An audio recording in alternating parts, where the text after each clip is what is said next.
stand for the Pledge of Allegiance? Put your right hand over your heart. I pledge allegiance to the flag of the United States of America and to the republic for which it stands, one nation, under God, indivisible, with liberty and justice for all.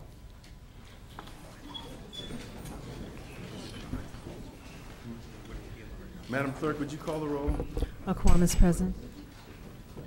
Any persons wishing to address the City Council on any item of today's agenda other than the public hearing may do so at this time.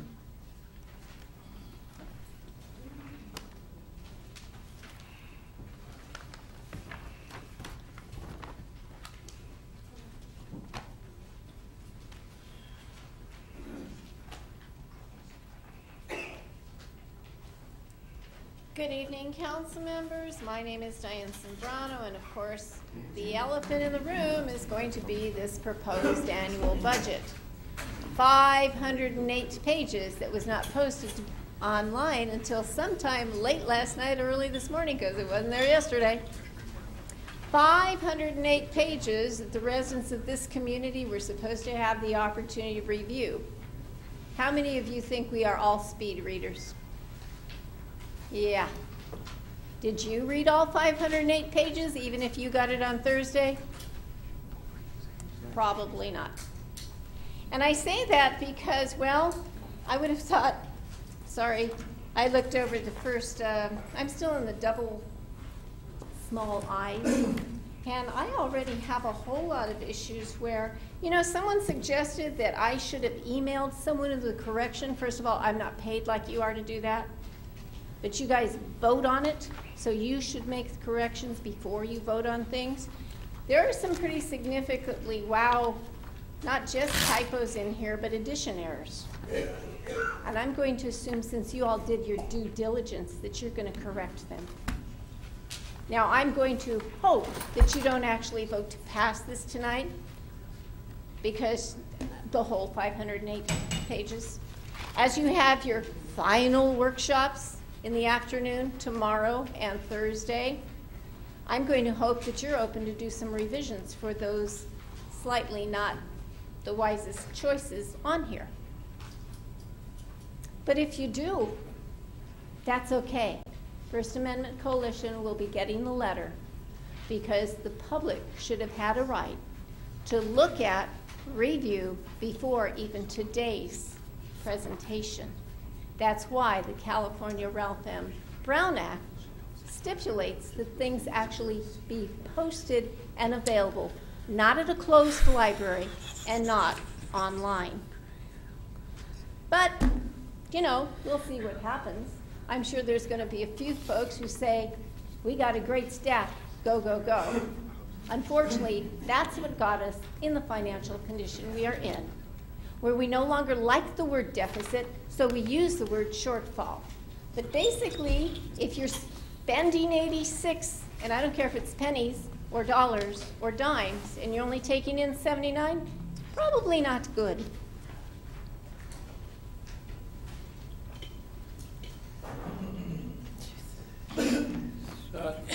Gil Matthew, District 4, Mayor and City Council. Payment of the bills. It was stated from this dais that, and first let me phrase this, I'm in favor of the forward rehabilitation in the program. So don't get this confused with what I'm about to ask. There's $18 million loan to the forward. Now I've asked the origination of the funds. Now I'm told from the dais that it's approved by the ROPS, and why I'm around giving this information. Mr. Fields, is that $18 million been approved on the recognized obligation payments, and when? Mr. You Fields? direct your questions to Councilman Mayor. Please do that. Okay, Mr. Mayor, has the $18 million been approved on the recognized obligation payment schedule, and when? Go ahead and finish your comments, Mr. Matthew. Okay, and the next question, Mr. Mayor, has a $13.9 million been approved by the ROPS or disapproved? Now, that's a lot of money. And the reason why I'm asking, because it's going to revert back to the city being responsible for it. Now, on item number 3, you have for the Parks and Recreation. The question is this: your contingency funds are usually 10%. Why is this 18 to 20% on the contingency? That's not the way a bid goes. Item 4, you have agreements that's 3 years old. Those bids should be put out to bid. And all you're doing is extending the bid to the previous person 3 years ago. Same thing on item 5. You're talking about saving money with the Ferguson Group. Let them save money on that. All you do is put it out to bid. But no, all you do is extend it. You extended one, this one is since 09. That's, how long is that ago? 09, 2009, and here you're gonna provide food service without a bid. The question I'm raising is, we have to streamline this council and streamline this organization, Mr. Fields. There's too many holes in this organization, and there's too much a waste of money, and it's not organized where we can get the best for the buck. It needs to change. Thank you, Mr. Matthew. Mr. Brown, I'd be happy to know that you have 2 weeks, and anyone in the public has 2 weeks to review the budget, because it's not going to be adopted for 2 weeks. So if you'd read the agenda, you could see that. And Mr. Matthew, the $18 million has been approved on a ROPS. It's in escrow. Madison Square Garden does not have it until they complete at least $50 million in renovation. And I hope this is the last time we'll have to go over that. As to the $13.9 million that you referenced, there's a dispute between the city and the Department of Finance about a grant that was made for a housing project that was granted in time. And so we have a dispute. And the fact that the state, we feel, is in error is no shame to the city. And so, of course, we're going to stand up for the city in a valid transaction. Mr. Fisher. Mr. Fisher, First District. With regard to finances and item 1, CSA 1, and DR2 finances, I applaud Mr. Matthews and thank him for constantly bringing up finances to you. I also applaud Mr. Esparza for coming in here and doing such a good job to get our finances in order. But I think if it wasn't for the voices of people like Mr. Matthew, we wouldn't be moving forward to where we are now. Okay, we'll vote close public comment. Item 1, CSA 1 and H1. Warrant register, allow for payment of the bills. Move allow payment. Second. Madam City Clerk. Council members Dodson, Aye. Padilla, Aye. Morales, Aye. Franklin, Aye. Mayor Buds. Aye. Madam Clerk, what's the next scheduled matter? The next scheduled matter is a public hearing to consider an appeal of the Planning Commission's denial of a special use permit 1180 to allow the operation of a beauty salon that is within 300 feet of a similar use of approximately 1,020 square foot building on a C2 zone property at 1120 North La Brea Avenue. Has notice of the hearing been given in the time, form, and manner as required by law, and do you have the affidavit on file? Notice has been given and affidavit is on file. Have you received any communications on the matter? No communications. Mr. City Manager, is there a staff report? Yes, Ms. Linda Tatum, Economic and Community Development Director, will give the staff report.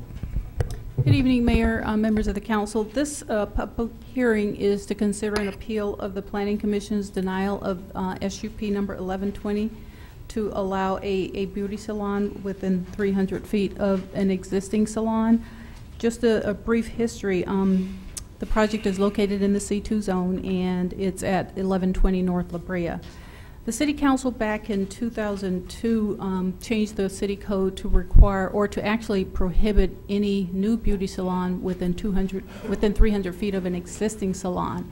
And then in 2004, they modified that to say that any new salon within 300 feet of an existing salon would be required to get an SUP.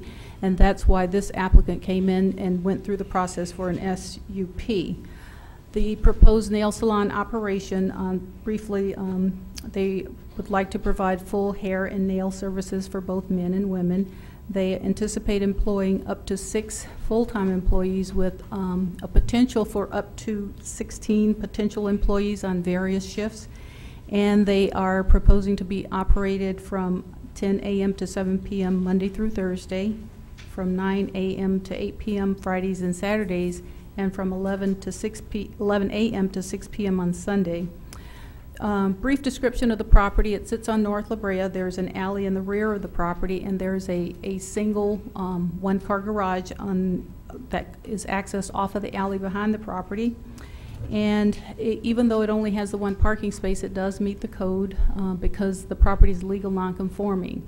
The code states that any non-residential property that was built 1987 or before can continue to operate as long as that use or any new use comes in is consistent with the existing parking. So they do meet the city's parking code, because the prior use of the space before it became vacant was an office use, and they have the same parking ratio. The rear alley, though, even though there's the single car garage there now, because of the alley and the space adjacent to the alley, they do have the potential to put up to 3 parking spaces if they chose to demolish the parking, that existing garage, and that would allow up to 2 additional spaces, so they would have 3 rather than the 1 that they have now. And just thought I'd point that out for your information. The Planning Commission considered the request of the applicant, and they denied it, making the following findings. They determined that because there were 2 existing salons that had been in operation within 300 feet of that proposed salon, they denied it because they felt that it would contribute to overconcentration of salons in the area. They also felt that it would reduce the diversity of business opportunity in the area or in the community in general. And they also felt that based upon some of the public testimony and the fact that it only provided, the business only provided 1 parking space, even though it was in compliance with code, that it would generate the demand for additional parking that could not be provided. So they denied the request. Staff recommends that the mayor and the city council consider the facts of this case and make a determination. And if you determine to, we recommend that you uphold the Planning Commission's denial. But if you do not choose to uphold the denial and choose to overturn the denial, it's recommended that you make the appropriate findings to do so, and also to direct staff to come back with a resolution for approval. That concludes staff's comments. And the members of the public wish to address the council on the matter?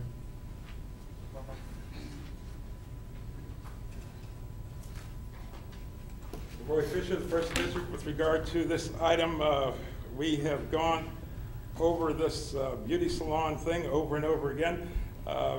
It's been denied many times, but it always seems that when it comes before you, the council, you always find reason to allow it. To me, I guess you feel like you can't get any other businesses in here, but I caution you to continue to do these things, because to me it's just like these check cashing places that you continue to allow. Now the things are here taking advantage of the people here. This is something that it's a cash business that we get very little from, and it's time for you then to start looking and respecting this community and not allowing all these little hair salons or nail salons to be through here. That's my comment. Good evening, Mayor and Council. What I'd like to do is, we knew that we wouldn't have any equipment for a PowerPoint presentation or anything like that, so I do have handouts, and I'd like to pass those around if that's okay. That'll be fine, but you hand them to the Sergeant Arm? Okay, that's fine. So while you're receiving that, my name is Brenda Curry. I'm a partner in the Dior's Experience. I'm also the landlord of 1120 North La Brea. the owner of Curtom Building and Development Corporation, and a stakeholder in the Inglewood community. About 20 years ago, I bought the buildings on the corner of Ellis and La Brea and moved a construction company to that actual location. And I'm going through this history a little bit because I think it's necessary for you to really get a good picture of what we're talking about here and the type of business that we're talking about. It was a construction company. We actually did a complete renovation. The blocks from Centinela to Fairview at that point were in distress, desolate, and all of that. What we did was actually renovated, tied two buildings together so that we made a viable business there and an asset to the community. The vision that we had then was to start to turn that stretch of Inglewood around on La Brea. And that became the case. As a result of that, there were many renovations that were done there. And as the owner of 1120 North La Brea, which is the property that's in question now, we actually had an alternative energy company that was in there. Roots Nutrition was also a tenant there, and an insurance company. So another part of what Curtom does, and as a stakeholder and that I do, is we want Inglewood to thrive. So we embrace businesses in the community in Inglewood and small businesses. We're a national builder. We don't talk much. Probably you've passed our building a lot of times. It's the gray building with blue awnings. We kind of keep a low profile, but we're a preferred builder for Target. The first Target that was the second one that was in the inner city, if you will. We built the one that was on La Cienega. We also built the Target on Century. We built the CVS that's on La Brea and Century. We're at the Forum right now, probably one of the few minority contractors that's doing work. We're doing all of the seating that's in there. So we're a major stakeholder. We bring other small businesses into our company. We employ probably 20 subcontractors on all of our projects, and we make sure that it doesn't matter what the goals are, we're gonna have at least 40 to 50% that look like the community that we're serving. So I'm also a patron of Dior's and its previous, I was a patron at its previous location. And I saw that this was a good business. It's not what you consider a normal salon. This is a full service with emphasis on nails, okay? Now we've gone through the process that's necessary here. We didn't want to do like perhaps some other businesses have done and just open up, okay? We went through the process, we knew what the rules were, and we have gone by the rules. We put in the application, it was denied. We've come back because I don't think it's, we should let this opportunity to have a thriving business get put out of business. They've been down for 8 months at this point. These are local residents that work there. They also employ, or some of the clientele are also from Inglewood. And you need to understand what's actually going in there. And there is no other business that's like this. This is not a hair salon. The way that it's written up is that's the only category that we could go in, is a beauty salon. So we have to go say that's the category that we're in, but it's a nail salon. It's a full service salon. And we're gonna have to call time. Give you an Okay. extra minute. If you need one more minute, since you're the appellant, we'll give you one more. Okay. One thing about the parking, okay? The question was, is it gonna be an impact to parking? We have businesses that are there. There are other businesses that are here. We actually are not going to put parking on the street. There will be parking, my parking lot, and that's a part of what you have there, the parking lot for the office, which is across the street. So so our clientele will not be using the street. We have also have something went around to every business there to ask them if it was an impact. The two businesses, the one that's across the street that is in fact a hair salon, to ask them. The one that's down the street, to ask them. And then beyond the 300 feet. That's signatures on there. It is not an impact to their business. Thank you. Thank you. Any other public comment?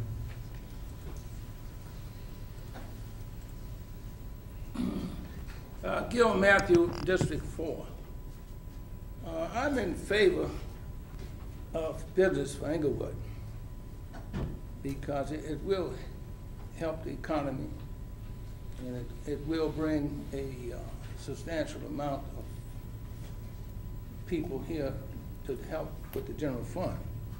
I think what may be helpful here is to explain the nature of the denial and the fact that do we have a moratorium on business salons, or do we have an ordinance which would prevent the location within a certain area?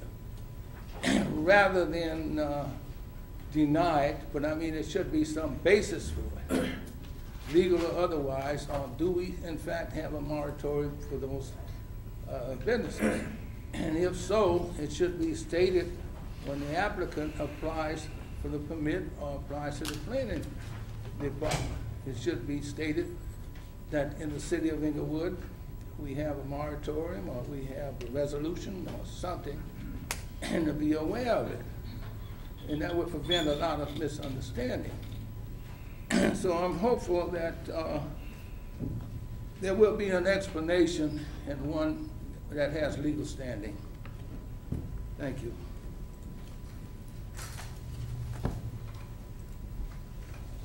Mr. David Rice.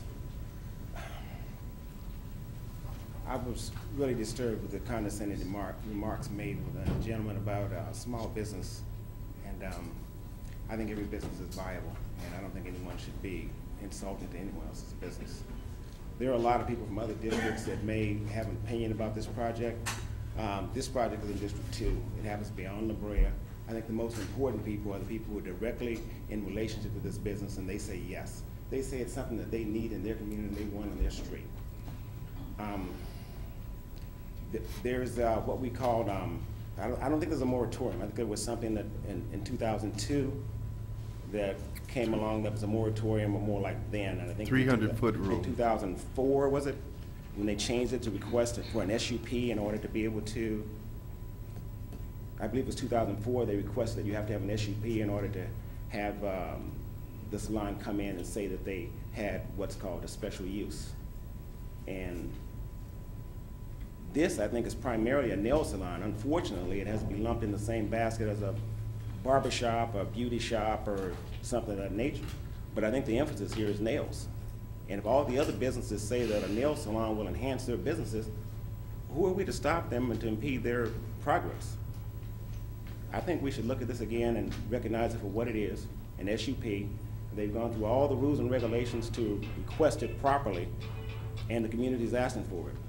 I think we should say yes. Thank you. Thank you. Hi, my name is Mai Brooks, can you hear me? And I represent, my company is Roots Nutrition, and we'll be actually, we're at 1210 North La Brea, which is a few doors down from 1120. And my husband and I are in favor of the Dior experience. We are a service-driven company as well, and I believe that not only will it benefit the customers of Dior, but also benefit us as business owners around. We're a community. It's not many of us, but we all work together. The businesses next door, we're a family. We've all been there at least 10 years, and we are disappointed that you guys denied the request, and I'm here representing my company, Roots Nutrition, and we are in favor of the Dior experience. Thank you.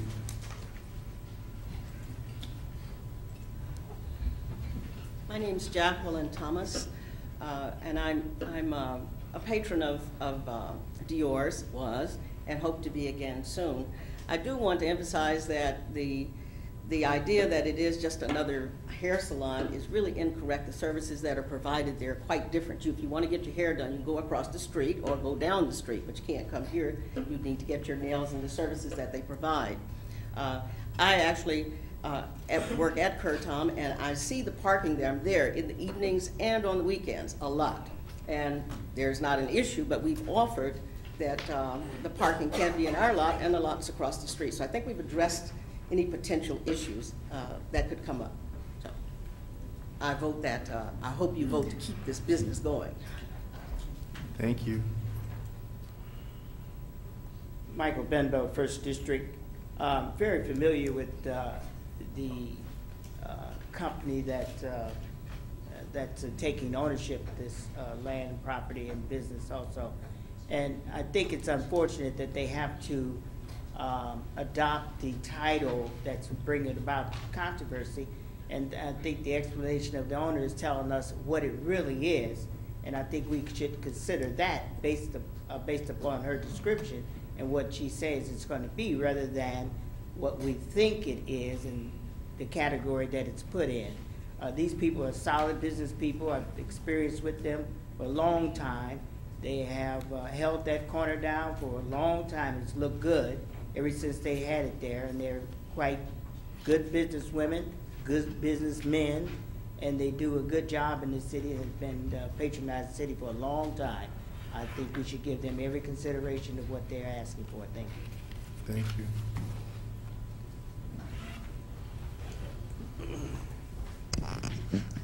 My name is Willie Agee, and I live in the beautiful city of Inglewood. I just like to use common sense. If there's no other nail salons within 300 feet of this establishment, I don't see any reason why you should deny them. They seem like they're very good business people, good people. And, I just think that they should have the opportunity. You know, I get my nails done every 2 weeks. I might even go up there. So I hope you guys look at this from a common sense thing, you know. Give these people the opportunity to open up their business and thrive here in the beautiful city of Inglewood. Thank you very much.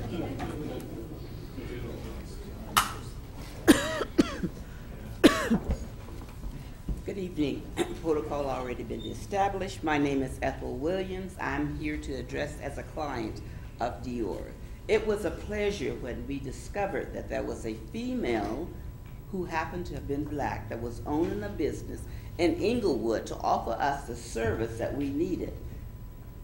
The pleasure came from walking in the door, the environment, and my past experience with environmental service, that I didn't have to worry about getting my infection in my nails or my toes because they followed the rules. I didn't even have to ask. I just looked there, and most of all, the bathrooms was clean. It was just clean. It was beautiful.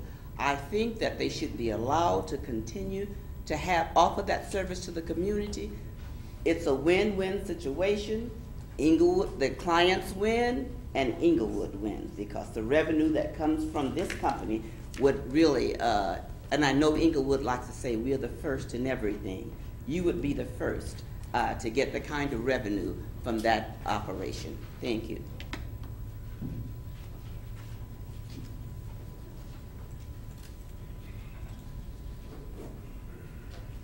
Hi, good evening. My name is Chanel Anderson, and I was the owner of Dior's Nail and Beauty Bar, which was previously located at 1300 Centinela.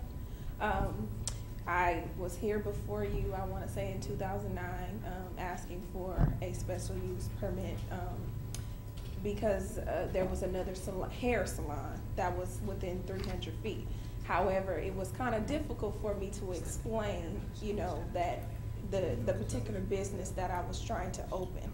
And I was so pleased once, you know, I opened, and this, you know, the community loved it, they enjoyed the services, and they realized that it really is not your typical nail salon. It's completely different. We provide reflexology, we do diabetic pedicures, we do pregnancy pedicures. We focus on health awareness. So it's not, you know, like a mom and pop, or, you know, those quick kind of just go in and they don't really take care of your health, because what people don't realize is, you know, an ingrown toenail can kill you. So, you know, I believe in this business. The community does. We have been a great aspect in the past. I just ask that you just, you know, please consider us. You know, I look forward to everything that's happening for Inglewood. I am born and raised in Inglewood. I'm so excited. So I really just want to continue the business and the services that we have been able to provide, just at another location. And I did that by myself. Now I have the community's backing. I have a team. I have support, which is a really blessing considering, you know, I was just young. I went in blindfold, and so I just ask for your consideration this time. Thank you.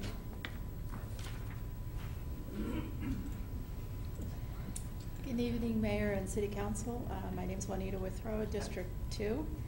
And I would like to just ask for the Kurtom landowner. She has invested in our community long before anyone else did. She's brought prosperity to our city and District 2, and I feel she really deserves to have the city back her the way she's been backing our city. And I know that she's going to be doing more building and more investing and bringing more prosperity to our city.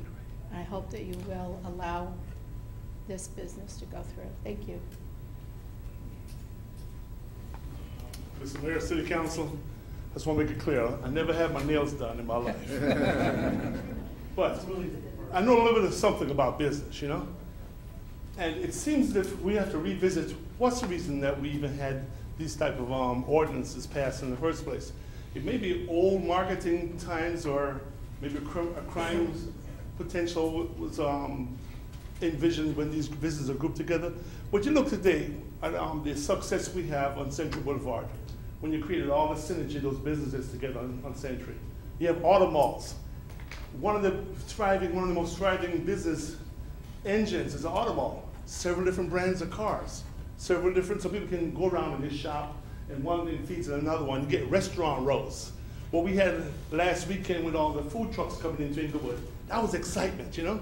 And I think what we have right here is the magic of the synergy of the economic engine that's being created in this Wayne, you got to address the council. I'm sorry. Go ahead. Yeah, you know, I get excited, man. I know you do. You know?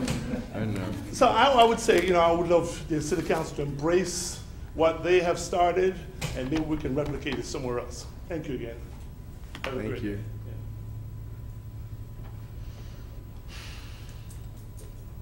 My name is Alfonso Parker Jr. I'm a Vietnam veteran, 66-67. Conscious objectors. We don't go into combat, but we were sent, and you're looking at me. I just decided to speak on this subject because we got the minutes at the last minute, and I just decided I needed to speak with personal experience. I am not homeless. What you see is not what you get. You should read the pages of a book before you judge it. I'm good at everything I do. I've said it enough. Roll your eyes all you want to. This experience you're speaking of, I'm speaking now because it came to me. I could not sit there. I have experience dealing with nail salons in this Inglewood community.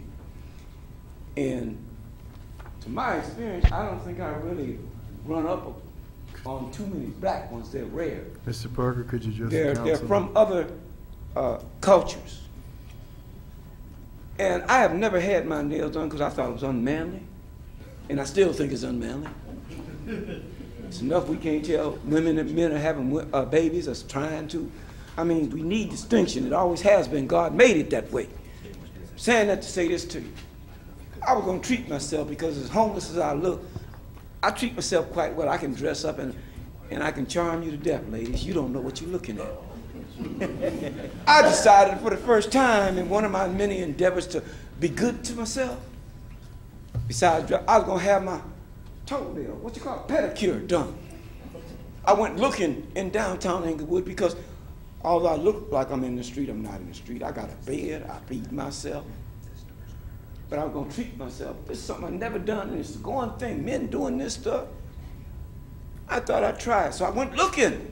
I couldn't find the black one, but I found these others. And believe it or not, I am a neat freak. I questioned them.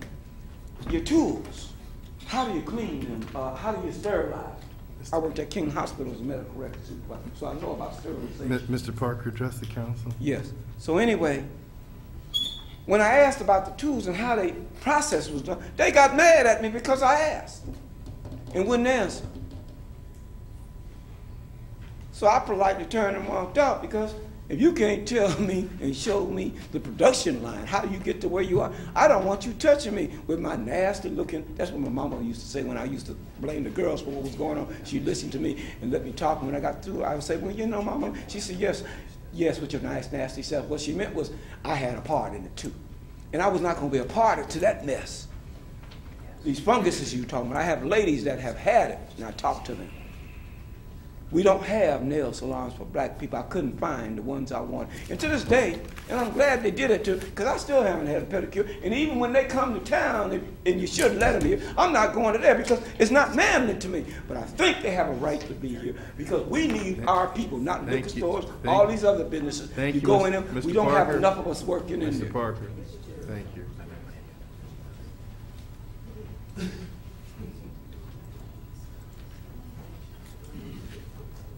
Good evening, Inglewood City Council and Mayor Butts. My name is Imhotep Coleman. My wife and I started the Urban Scholar Academy. She's an educated, a school teacher in Los Angeles, one of the best according to Los Angeles Times. We started an academy last fall out here in Darby Park, giving academic enrichment. Are you going to talk about the public hearing right now? Because if you're not, you have to come back at the end of the meeting for public comment.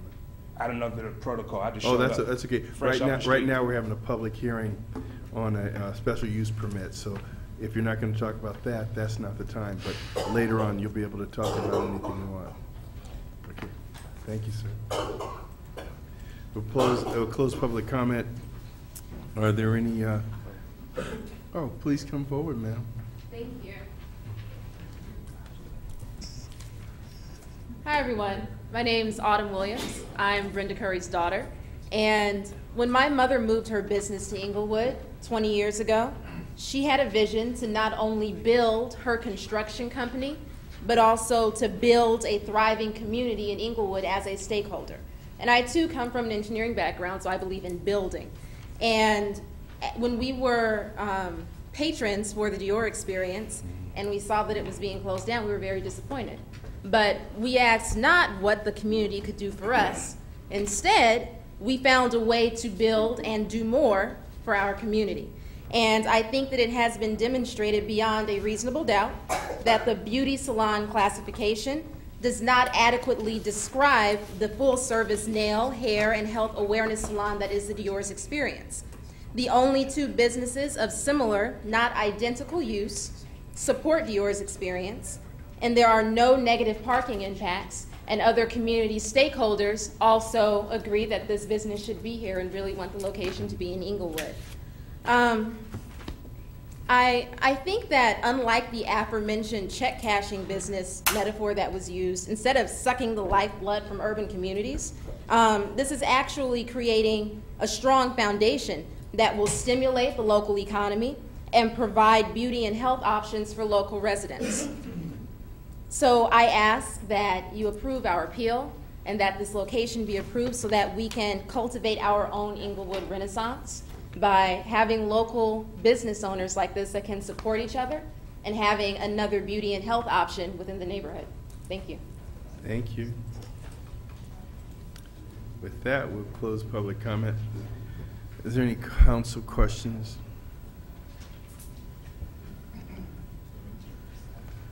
Councilman Padilla.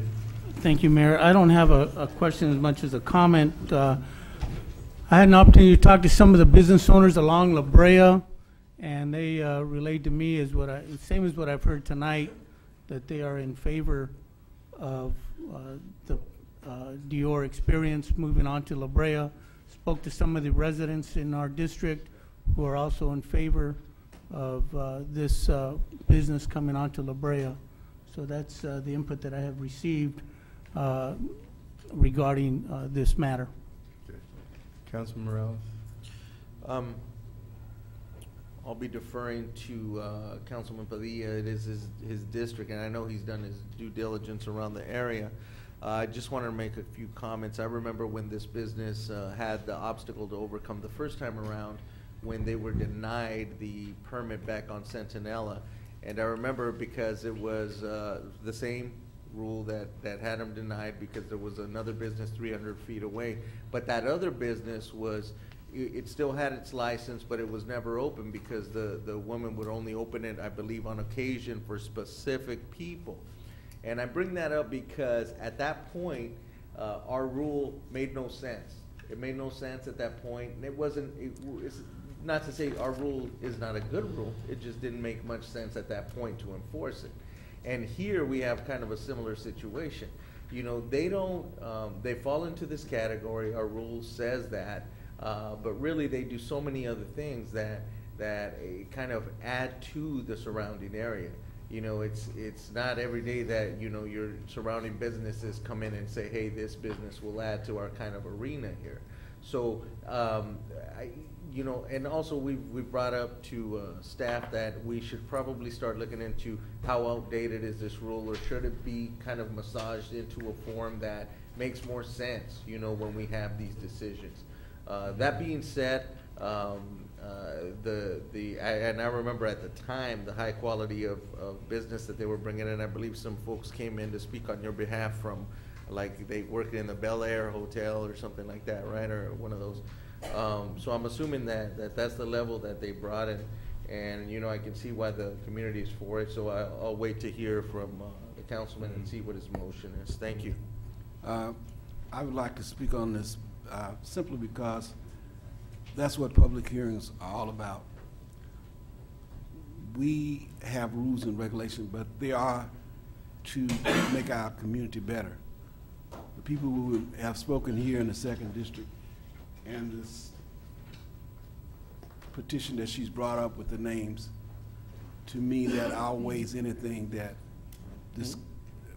anything else, because it's for the community, and the community has spoken that this is what they want.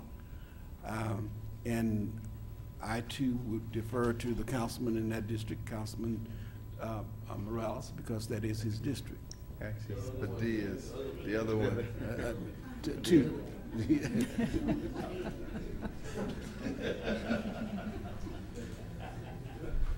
Okay.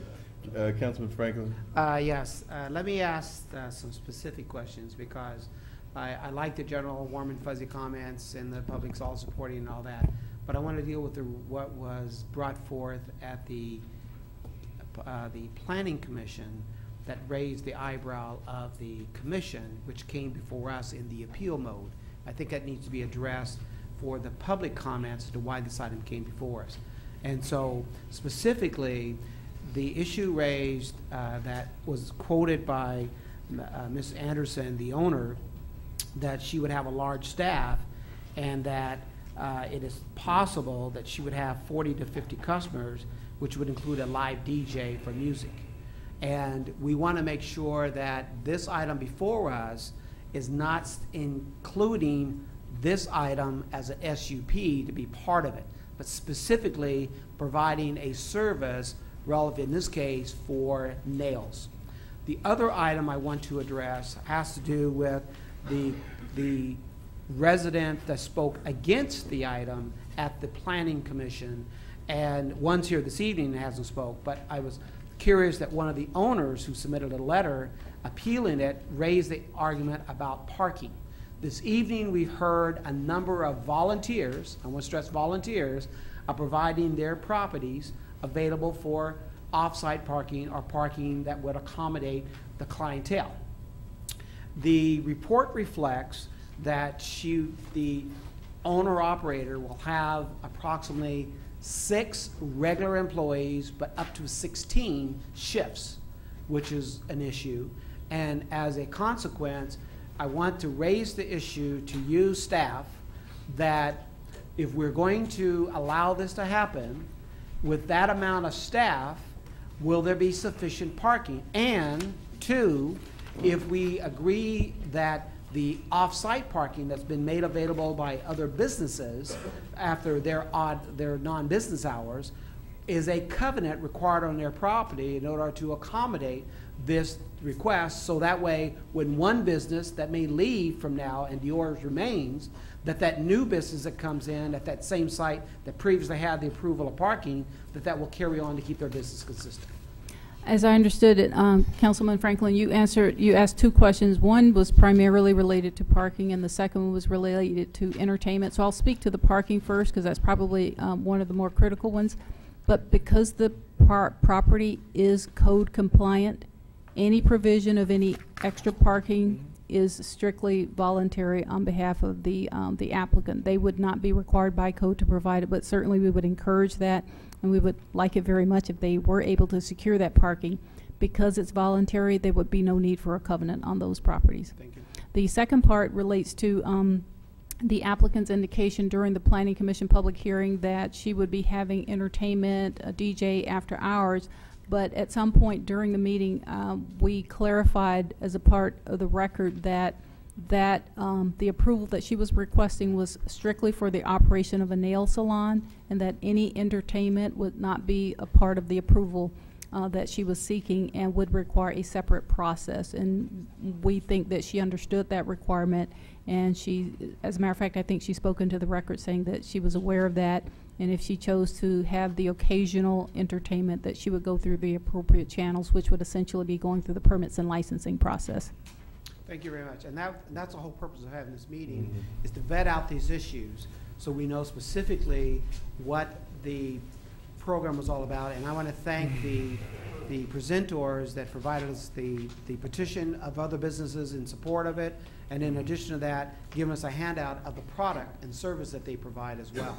So I will conclude my comments and yield to District 2 for recommendation. Thank you, Mayor. Two big questions. One, they're parking compliant with code, is that right? That's correct. So then the other issue becomes our 300-foot rule, because she's moved from where she was and she's within 300 feet of another beauty shop, is that right? That's correct. And the reason that we developed such a code was because we wanted to prevent an oversaturation in one area of a certain type of business, isn't that correct? That's correct. And the reason that you can have a review by the City Council, the Planning Commission decisions, is so that there can be variances made for appropriate reasons. That's exactly right. And this is my estimation. You know, I don't vote based on who the applicant is, but on the totality of the circumstances. Here we have a young woman that had a business, and but for economic hardship was forced to leave her prior location. Obviously, it's a quality business, and it's in an area of town that would support, you know, multiple beauty shops. And so, for that reason, I have no objection. And I would like to say one other thing. I think it's unfortunate that some members of the public categorize certain businesses as not being worthy of being operated, because as long as it's honest work and you're an entrepreneur, I applaud you, and I support anyone that does honest work in these tough economic times to support families and provide tax revenue that support other city services. So I definitely support you.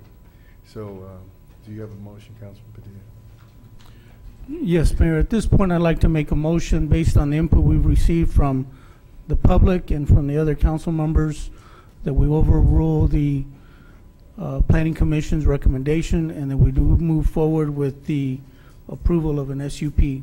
Second. Madam City Clerk. Council members Dodson. Aye. Padilla. Aye. Morales. Aye. Franklin. Aye. Mayor Buds. Aye.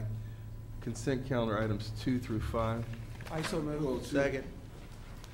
Okay. Did you want to pull the We're going to minutes? approve items 3 through 5. Right. First and seconded, Madam City Clerk. Council members Dodson. Aye. Padilla. Aye.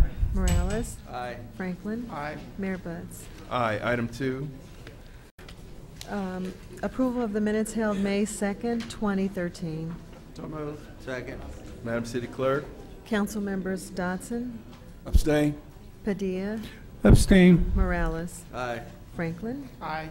Mayor Buds. Aye. We're going to take one of these out of order. Departmental reports, DR2 and H4. A quorum is present for H4. City of Inglewood fiscal year 2011-12 basic financial statement single audit report. Ms. Quakey. Good evening, Mayor and members of the council, and Chairman and Housing Authority members. Tonight, it is being recommended that the Mayor and council members take the following actions: to receive and file, to receive an oral presentation from the city's audit firm, Mayor Hoffman McCann, at the on the city's fiscal 2011-12 basic financial statements and single audit, and to receive and file the attached basic financial statements and single audit on federal awards for fiscal 2011 and 12. And it is also recommended that the chairman and housing authority members take the following action: receive and file the attached Inglewood Housing Authority's basic financial statements for fiscal year 2011 and 12. Tonight, we have here present is Mr. Ken Aliman from Mayor Hoffman McCann. He will present to you the audits, and he's available to answer any questions. And I just want to make note that Mayor Hoffman and McCann, this is the third year that they've been conducting our annual audits. Thank you so much for this opportunity. I know you have a busy agenda tonight, so I promise to make my comments very brief. We have performed what is called a financial statement audit. It's an audit that's performed for every city in the state of California on an annual basis. The objectives of a financial statement audit are to address whether or not the amounts in the city's financial statements are significantly misstated or not. We've performed over 1,000 hours in executing all of the audit tests that are required by the auditing standards. And those audit tests have indicated that the city's financial statements are fairly stated and conform to financial reporting standards. Now, as a byproduct of performing those tests, searching for material misstatement, we have an opportunity to learn a lot about your accounting processes and procedures. And whenever we can, we communicate to you recommendations that give you an opportunity to enhance those processes as they are identified during our audit tests. Over the past 3 years, we've seen a significant improvement in the city's response to the audit recommendations that have been provided by our firm. For example, last year we identified 27 areas of recommendation, 12 of which have been fully resolved in the past 12 months, and 15 were carried over to this year's audit. In addition, this year we identified 8 new areas of recommendation. This is a result of our firm shifting our audit emphasis from year to year so that each year you get a fresh perspective of new information that can come out of the audit process. The city, over the last 3 years, has appropriately focused its attention on the most serious issues that were identified by our audits. For example, the major accounting issues that were identified 3 years ago no longer exist. And in contrast, for this year's audit, many of our recommendations dealt with technical compliance issues dealing with expenditures of federal funds under federal grant programs. I fully expect that the city will continue the strides that it's made in addressing all of the issues that are identified by the audit process in its annual audits. I expect that each recommendation that we've made this year will be resolved in a timely manner. In some cases, that means that they'll be resolved within the next 12 months. In other cases, our recommendations will take a longer period of time because of the nature of the recommendation and the processes that have to be changed to fully respond to the comment. That concludes my presentation, and I'm pleased to report to you today. Thank you very much. There's no questions. No. Receive and file the report. DR1, you're good to go. Overview of the fiscal year 2013-14 proposed annual budget. Mr. Falco and Mr. Esparza.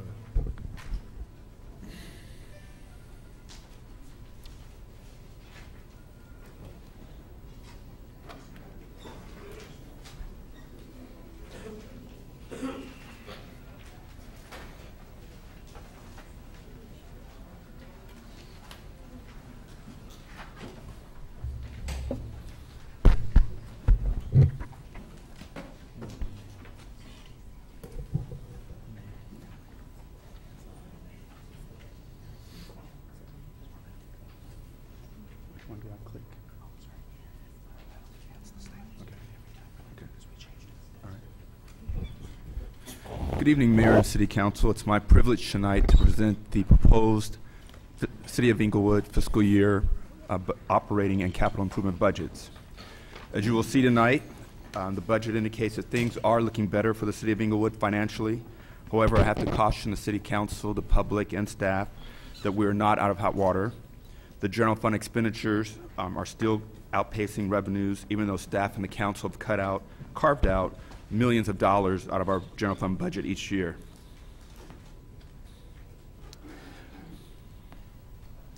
The operating and CIP budgets represent a monumental undertaking that could not have been completed without the tireless efforts of budget team, the department heads, and respective staff. Their contributions are critical and assisted me in making decisive decisions to present a balanced budget. I would like to take this moment to identify a number of the members of our budget team. I'll start with David Esparza, our Assistant City Manager and CFO, Michael Falco, our Assistant City Manager, Sharon Koike, our Assistant Finance Director, Dale Brown, the Deputy City Manager, Kiana Buchanan, our Senior Budget Analyst, and Yolanda Douglas, who is also a Senior Budget Analyst. This year, the budget will be presented over several meetings, as was stated earlier, in order to give the council and the public more opportunities to be engaged in the budget process. Subsequent tonight, there will be 2 additional days of budget workshops. The first workshop will occur on Wednesday at 2 o'clock, and the second one will occur on Thursday at 4 o'clock. During these workshops, the City Council will hear presentations from all department heads, the City Clerk, City Treasurer, and certain division heads. This year's budget is being presented ahead of schedule. Last year, the budget was presented on September 18th and approved on September 25th. This year, staff plans to present a proposed budget final budget for the City Council's consideration on September 10th.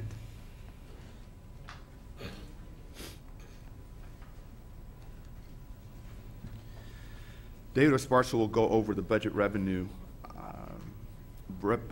and expenditures in more detail, but I wanted to set the stage for his presentation. The FY 13-14 proposed revenues are $79.2 million. The FY 13-14 proposed expenditures are $86.3 million. That leaves a shortfall of $7,080,818.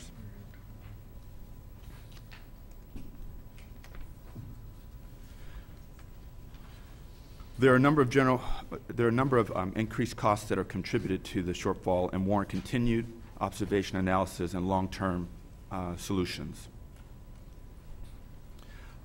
What I'd like to do now is present some of the cost factors that have increased our budget for this coming fiscal year. The first one is the expiration of employee furloughs. The current employee MOUs, which include a furlough program, will expire in December of 2013. This expiration will result in the general fund absorbing $2.2 million in personnel-related costs during the last 3 quarters of 13-14. The city has begun negotiations process with all 6 employee bargaining groups to discuss the impact of the expiration of the furlough in December. And that amount of the furlough is $2.2 million. The next item is active retired employee cost. This item will be discussed in detail by Michael Falco later in the presentation. However, I will like to say at this point that the increased cost for this year is $1.2 million. California Public Retirement System. The state of California implemented pension reform legislation in the form of the Pension Reform Act of 2013. However, the cost savings to the city will not be immediate. As a result, the city's retirement costs will continue to increase, and they're expected to increase $734,000 in the next fiscal year. The City of Inglewood contracts with the County of Los Angeles for fire protection. The city's been notified that the county will give its fire service personnel a cost of living increase, or a COLA, during the fiscal year 13-14 budget. As a result, we'll see an increase of $537,000 and $537,500. Workers' compensation insurance. The city has experienced, unfortunately, an increased number of workers' compensation claims over the year. As a result, the claims line item has been increased $350,000 to reflect a pattern of spending. In addition, the city typically receives annual increases in insurance premiums. The combination of the increase in claims and the premium cost, $43,000 in general liability and $30,000 in workers' compensation, will result in our workers' comp general liability insurance going up $420,000.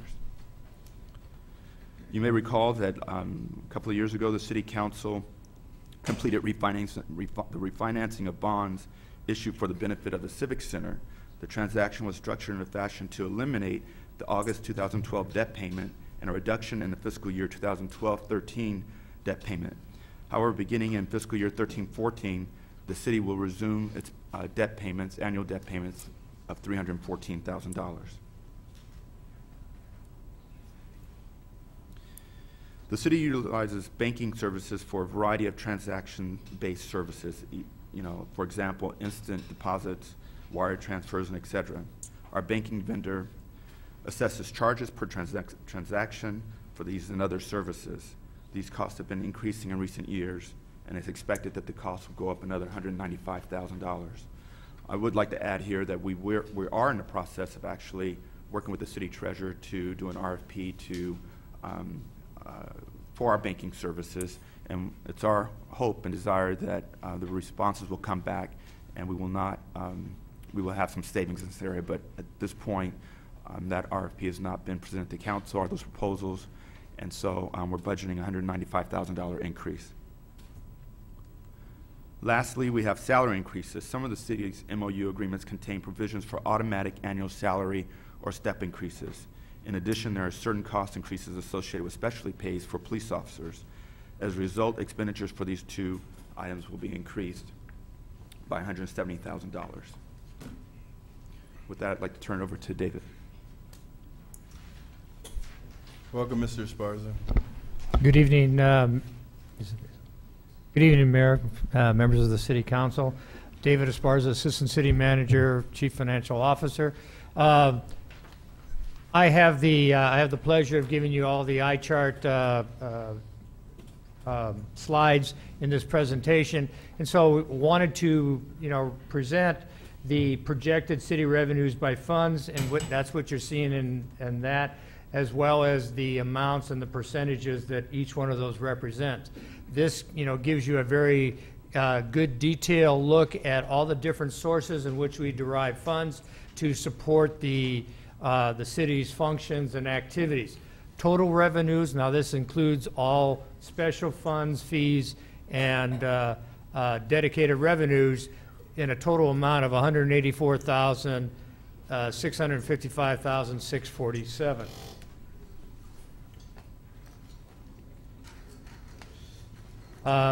As we start to narrow that focus down to the general fund revenues, you see that here we have a total general fund revenues of $79.3 million, which then are derived from the various sources that are on the chart.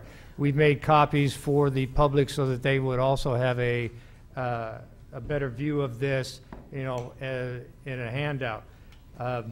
The items here you can see, property taxes are at 19% or $14,700,000, and some of the other larger ones, utility users taxes, at $15.9 million. And see, these have been some of the revenues that we've highlighted in the various quarter and mid-year reports, and so that you can see that we're showing a slight increase from prior years, but again, the overall growth is fairly modest. It's about 2% overall. But this gives you some detail as to those revenue sources that support expenditures on the for the general fund. Next, we have discussion about property taxes, utility users tax, sales and use tax, motor vehicle and lieu tax. So here's again more definition and detail as to the trend both over since fiscal year 2008-2009 into the budget year of 2013-14. You can see that in the property tax, there was a significant spike, which we talked about during the third quarter report, and this was a result of funds that, property tax funds that were provided by the county, but we will then be paying them back because they, this was tax revenue from the redevelopment agency, which now, through a decision, will be returned to the county. And so there's a much more modest increase. So the real two descriptors are the columns that represent the property tax collections for fiscal year 2010 and 11 and fiscal year 2013-14. And you can see that really takes out the aberrations for the demise and transfer of the property taxes from the redevelopment agency and incremental taxes. Next, you have the utility users tax, and you can see this is one that we've reported on, in the quarterly reports also, that shows a very nice progression moving up, from 2010-12 into 13-14, and so we're hopeful that this is a good indicator as to the health of the utility users tax for the city of Inglewood. Sales tax indicators are obviously the most significant for the city, because this one really shows a lot of the prosperity and economic activity that is returning to the city in the sense of sales tax and people in the community, buying services and goods. And as a result, the sales tax is on a steady increase, as you can see, from 2009-10 into what we're projecting for fiscal year 2013-14.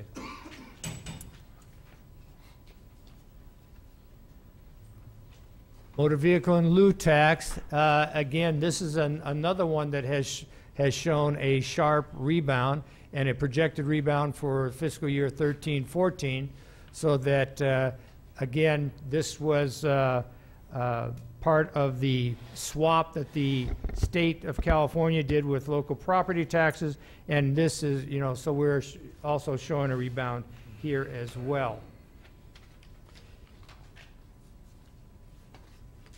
Fiscal year 2013-14 expenditures also are showing, the way this is developed. This is all proposed, and I want to emphasize proposed, because this is what we are bringing and contains within the proposed budget, and identifies the different expenditures by fund, for the city.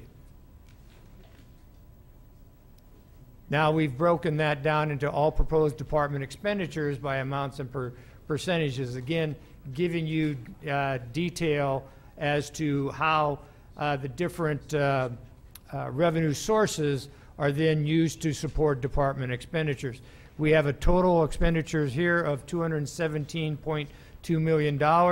Again, this includes all special funds, capital funds, that and the general fund, obviously, that support city activities.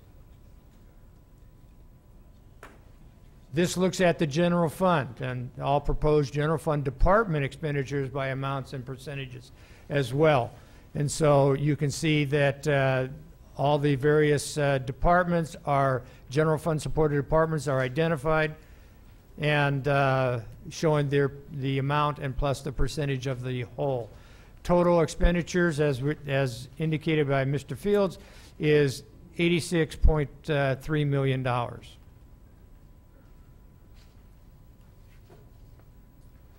The fiscal year 2013 budget outlook, again, we are glad to report that revenues are steady and increasing slightly. Department operational costs are in control.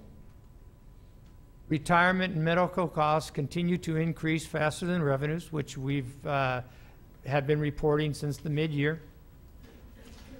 We continue to look for new revenues and opportunities to reduce employee and retirement benefit costs, as well as other operational expenses.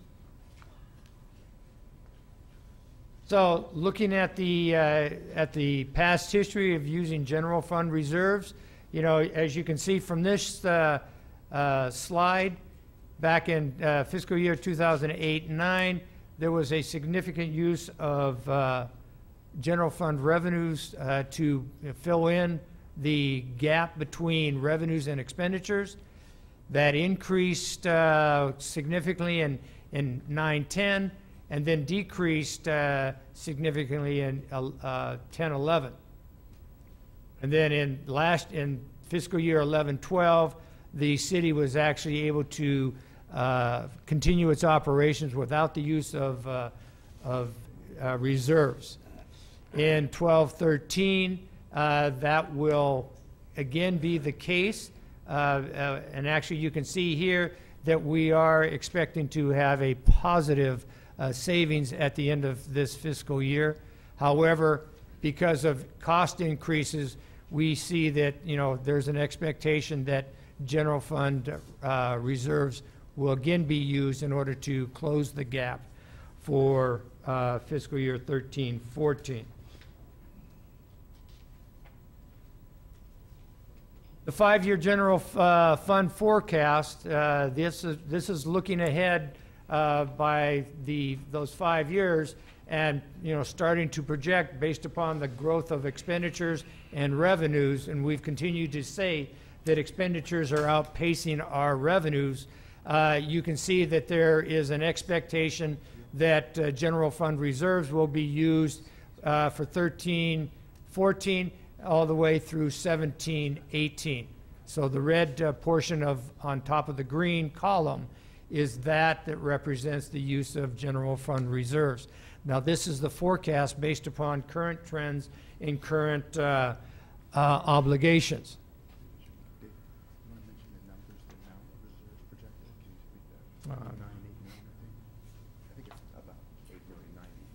Okay, now I'm going to have to read them. So, Mr. Fields just asked me if I would read that, so I will try to do that off of this chart.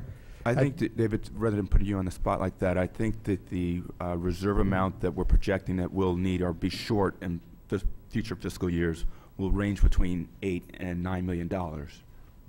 Correct. Yeah. Well, that first one indicates the $7 million in 13-14, but then it rises very quickly to $9 million, and then, you know, on up. So yes, it does.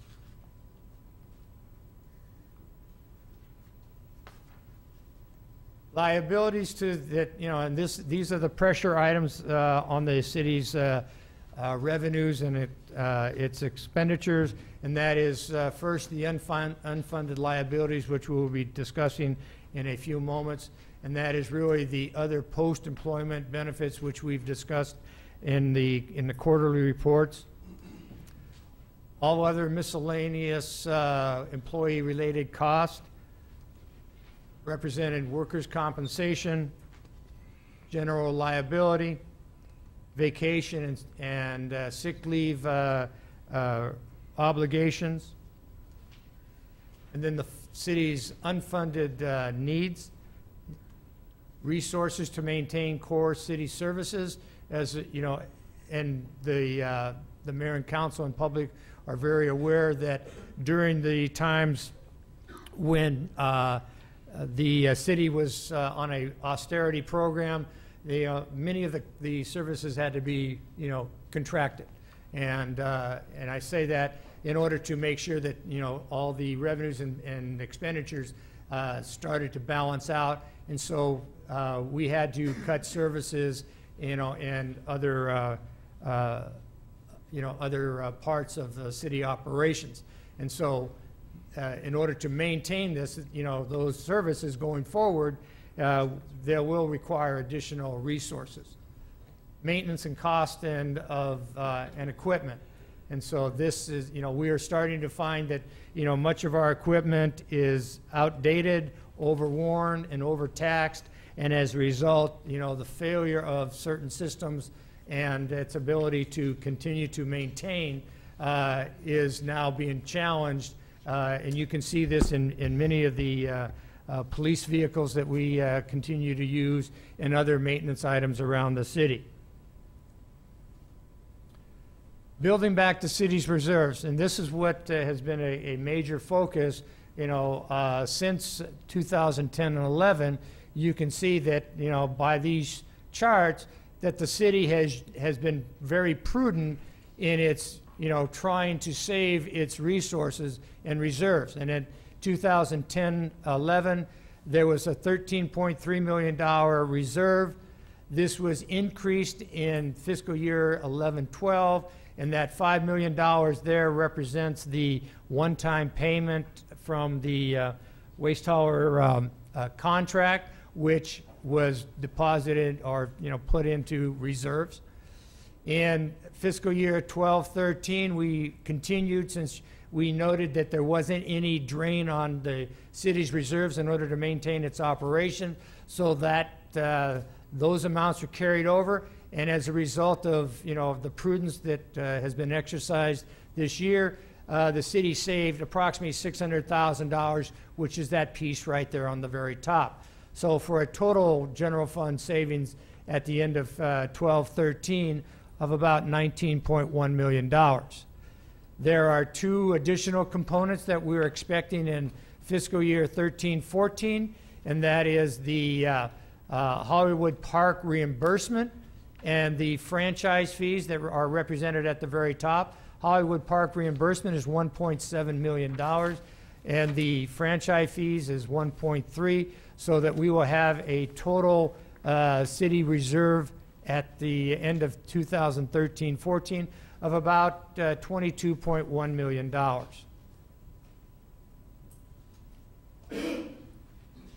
Total reserves, as I just indicated, are $22.1 million. However, we do have purposes for that. So the designated reserve levels needed, you know, by equipment replacement is $2 million.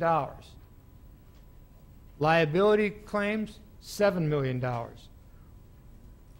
Workers' compensation, $3 million. Accrued vacation, $4.5 million. Accrued sick leave at $4 million, for total designated reserves of $20.5 million. And the explanation here that is very important is that these are reserves that are used to cover those expenditures once they exceed the annual budgeted amount. So that if there was a significant accident, you know, by a city vehicle, then, you know, it might go above the amounts that we have, you know, budgeted in any 1 year. And so that's where we go to the reserves in order to make sure that we don't, you know, have to deplete, you know, our operating, you know, capital within the city. Workers' compensation claims as well. You know, it was reported earlier by Mr. Fields that, you know, we're having more claims than we had expected. So this is the reason why we maintain these reserves, in order to meet those aberrations within the budget. And this would, you know, the total of these, if we were really prudent in all of the reserve levels, would total $20.5 million, which is, you know, I'm glad to say, below what we actually have in our reserve account. However, we have nothing that basically, you know, we on hand for operating contingency. And so the operating contingency says that if something of a major consequence, you know, that were to occur in the city of Inglewood, this city would be able to basically maintain its operations and meet its obligations for 4 months, which is $20.8 million. And so the idea that this is what would be prudent in a normal case, so that, you know, should you have an earthquake, should you have a major catastrophe, you know, FEMA doesn't send the check the next day, and this is what we had talked about, you know, in our discussions with the budget team and with the city manager, is that FEMA doesn't send that check the next day. You have to put in the paperwork, you have to submit it, and then they, you know, they do the assessment and, you know, the act of Congress or whatever else has to occur, then you get your check. Well, the clock still ticks on the city's, you know, bank account, and so having an operating contingency of $20.8 million, you know, may seem to be a lot, but in, you know, in this day and age, if there's a, you know, Northridge earthquake or what we, you know, we experienced in the Bay Area in '89, $20.8 million will go in a flash. And so we're looking at this as a goal for the city of having an operating contingency in that amount, you know, for those very purposes. And then here, this is the other part to that discussion, and that is the catastrophic event. I mean, so again, we're looking at this as, you know, making this a very fiscally sound and prudent city with its finances, you know, in order to maintain its, you know, its basic services.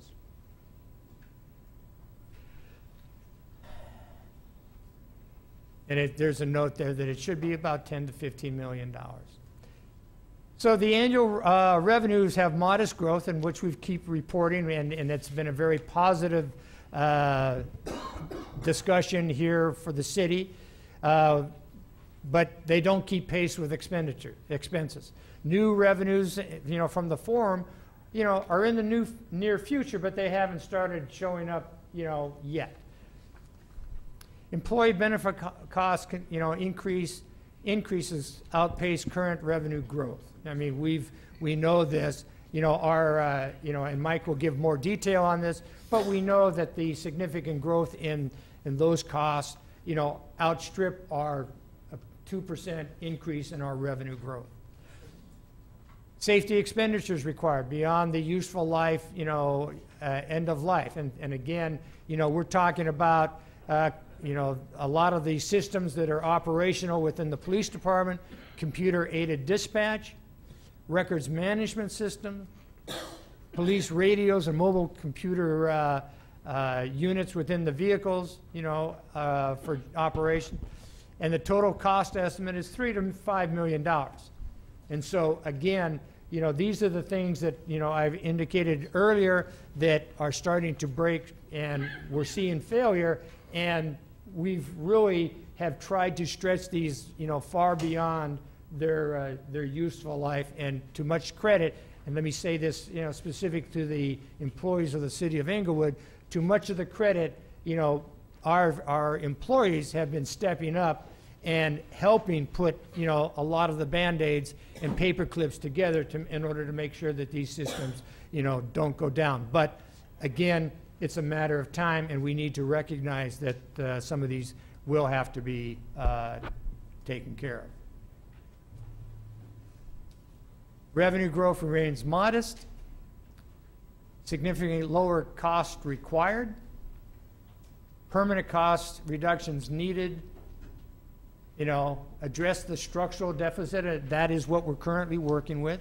You know, the idea that, you know, we haven't had to dip into, you know, our reserves does not address the issue that we are using, we're holding positions vacant, we're using furloughs and a lot of other, you know, very, you know, hard cost-cutting, you know, methods in order to address this, is that very point.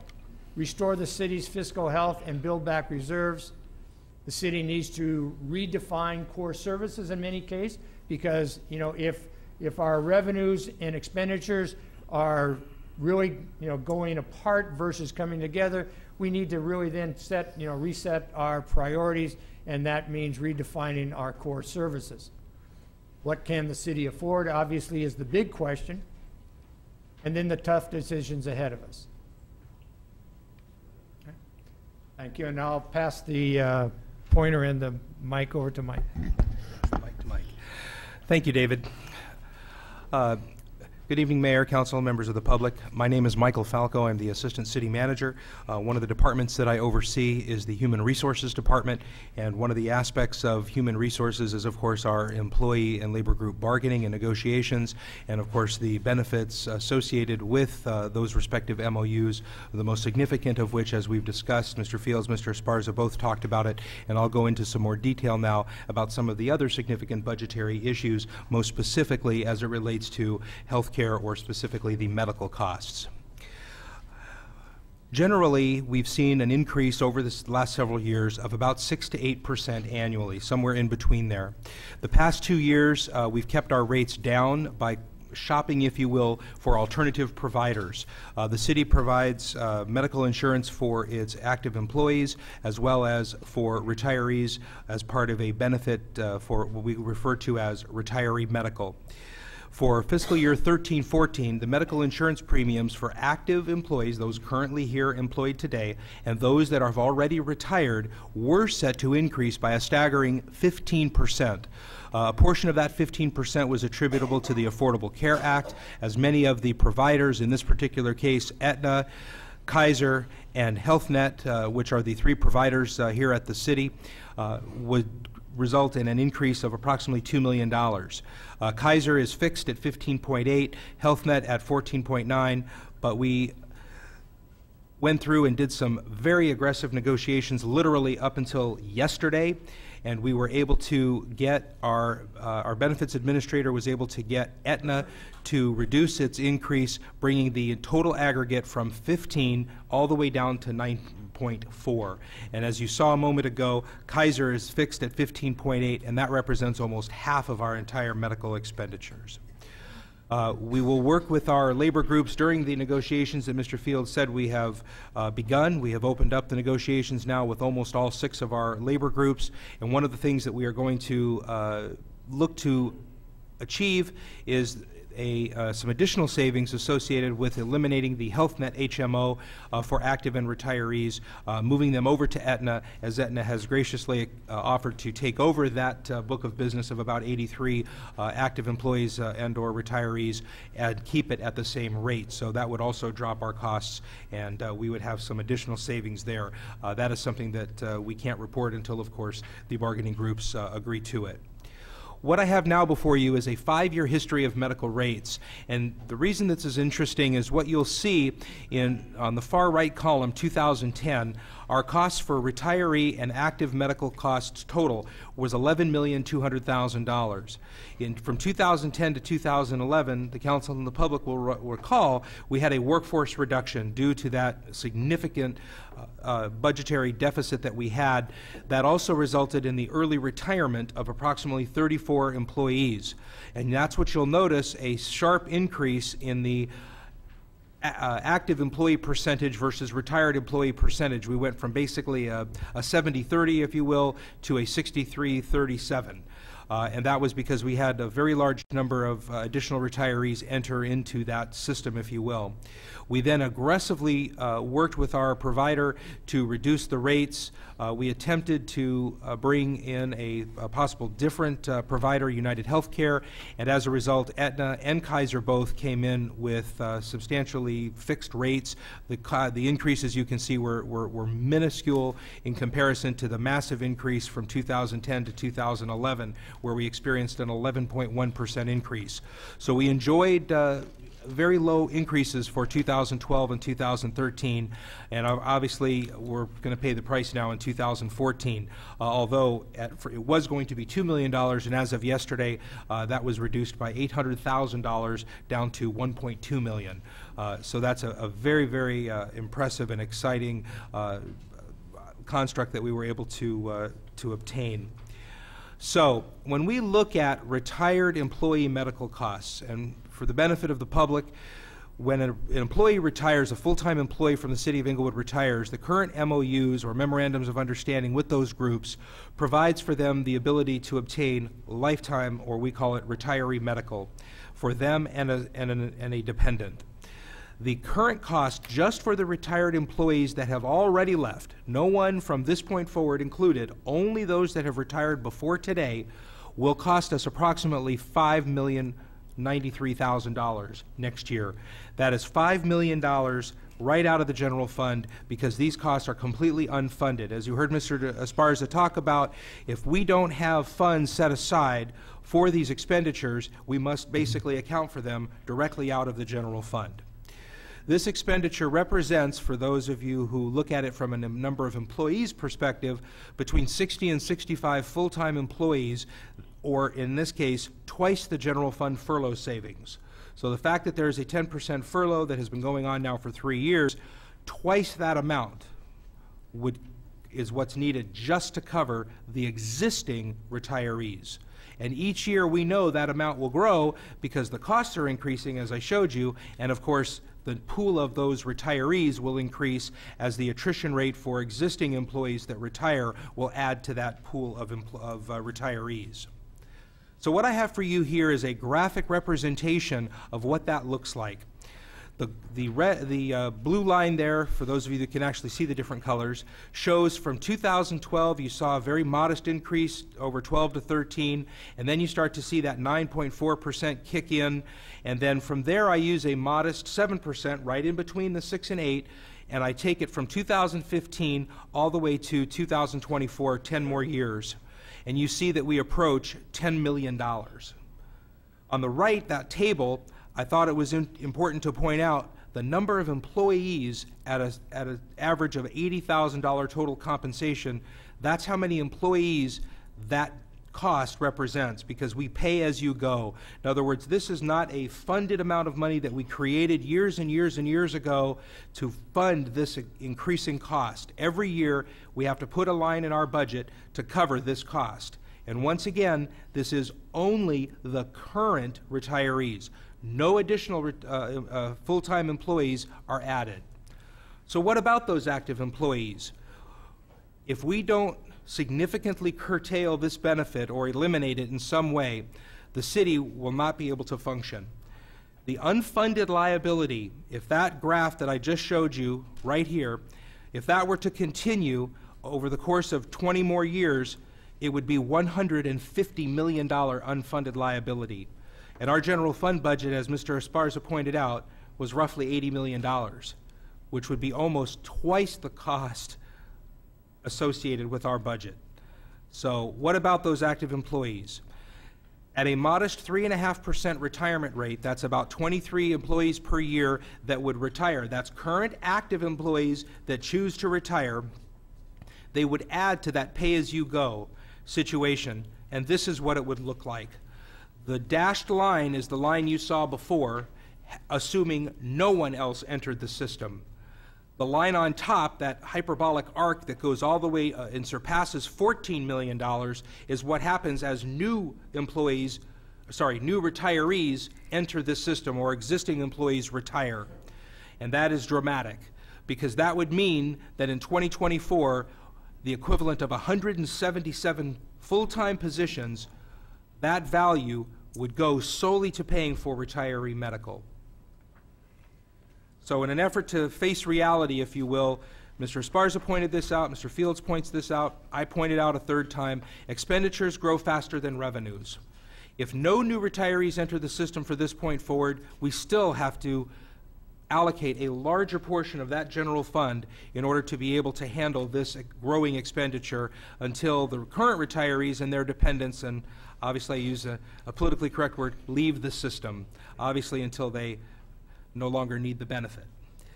So we must negotiate with all of our labor groups to significantly modify or eliminate this benefit altogether, and that is something that we are asking the council to consider as far as we enter into our negotiations. The special assessment districts, you will recall just last month we held our, 2 months ago, we held our public hearings for the 4 assessment districts, which are the Morningside Park Maintenance District, In-Town Maintenance District, Darby-Dixon Maintenance District, and the citywide Inglewood Street Lighting Assessment District. The cost for those services have increased steadily over the past 20 years, but the actual levy or revenues received have remained constant. So I give you here basically a table-based representation. The levy itself, the expected levy in the middle column there for 13-14 is approximately $2.6 million, but the actual cost expected to provide those services is approximately $3 million, leaving a difference there that the general fund will have to absorb of $369,000. And while staffing was reduced 3 years ago to try and get a little closer to the levy received, there are certain fixed costs, like the cost for energy and so forth, that we just are unable to reduce. So those things such as the manage, oversee, and of course supporting those employees. Okay.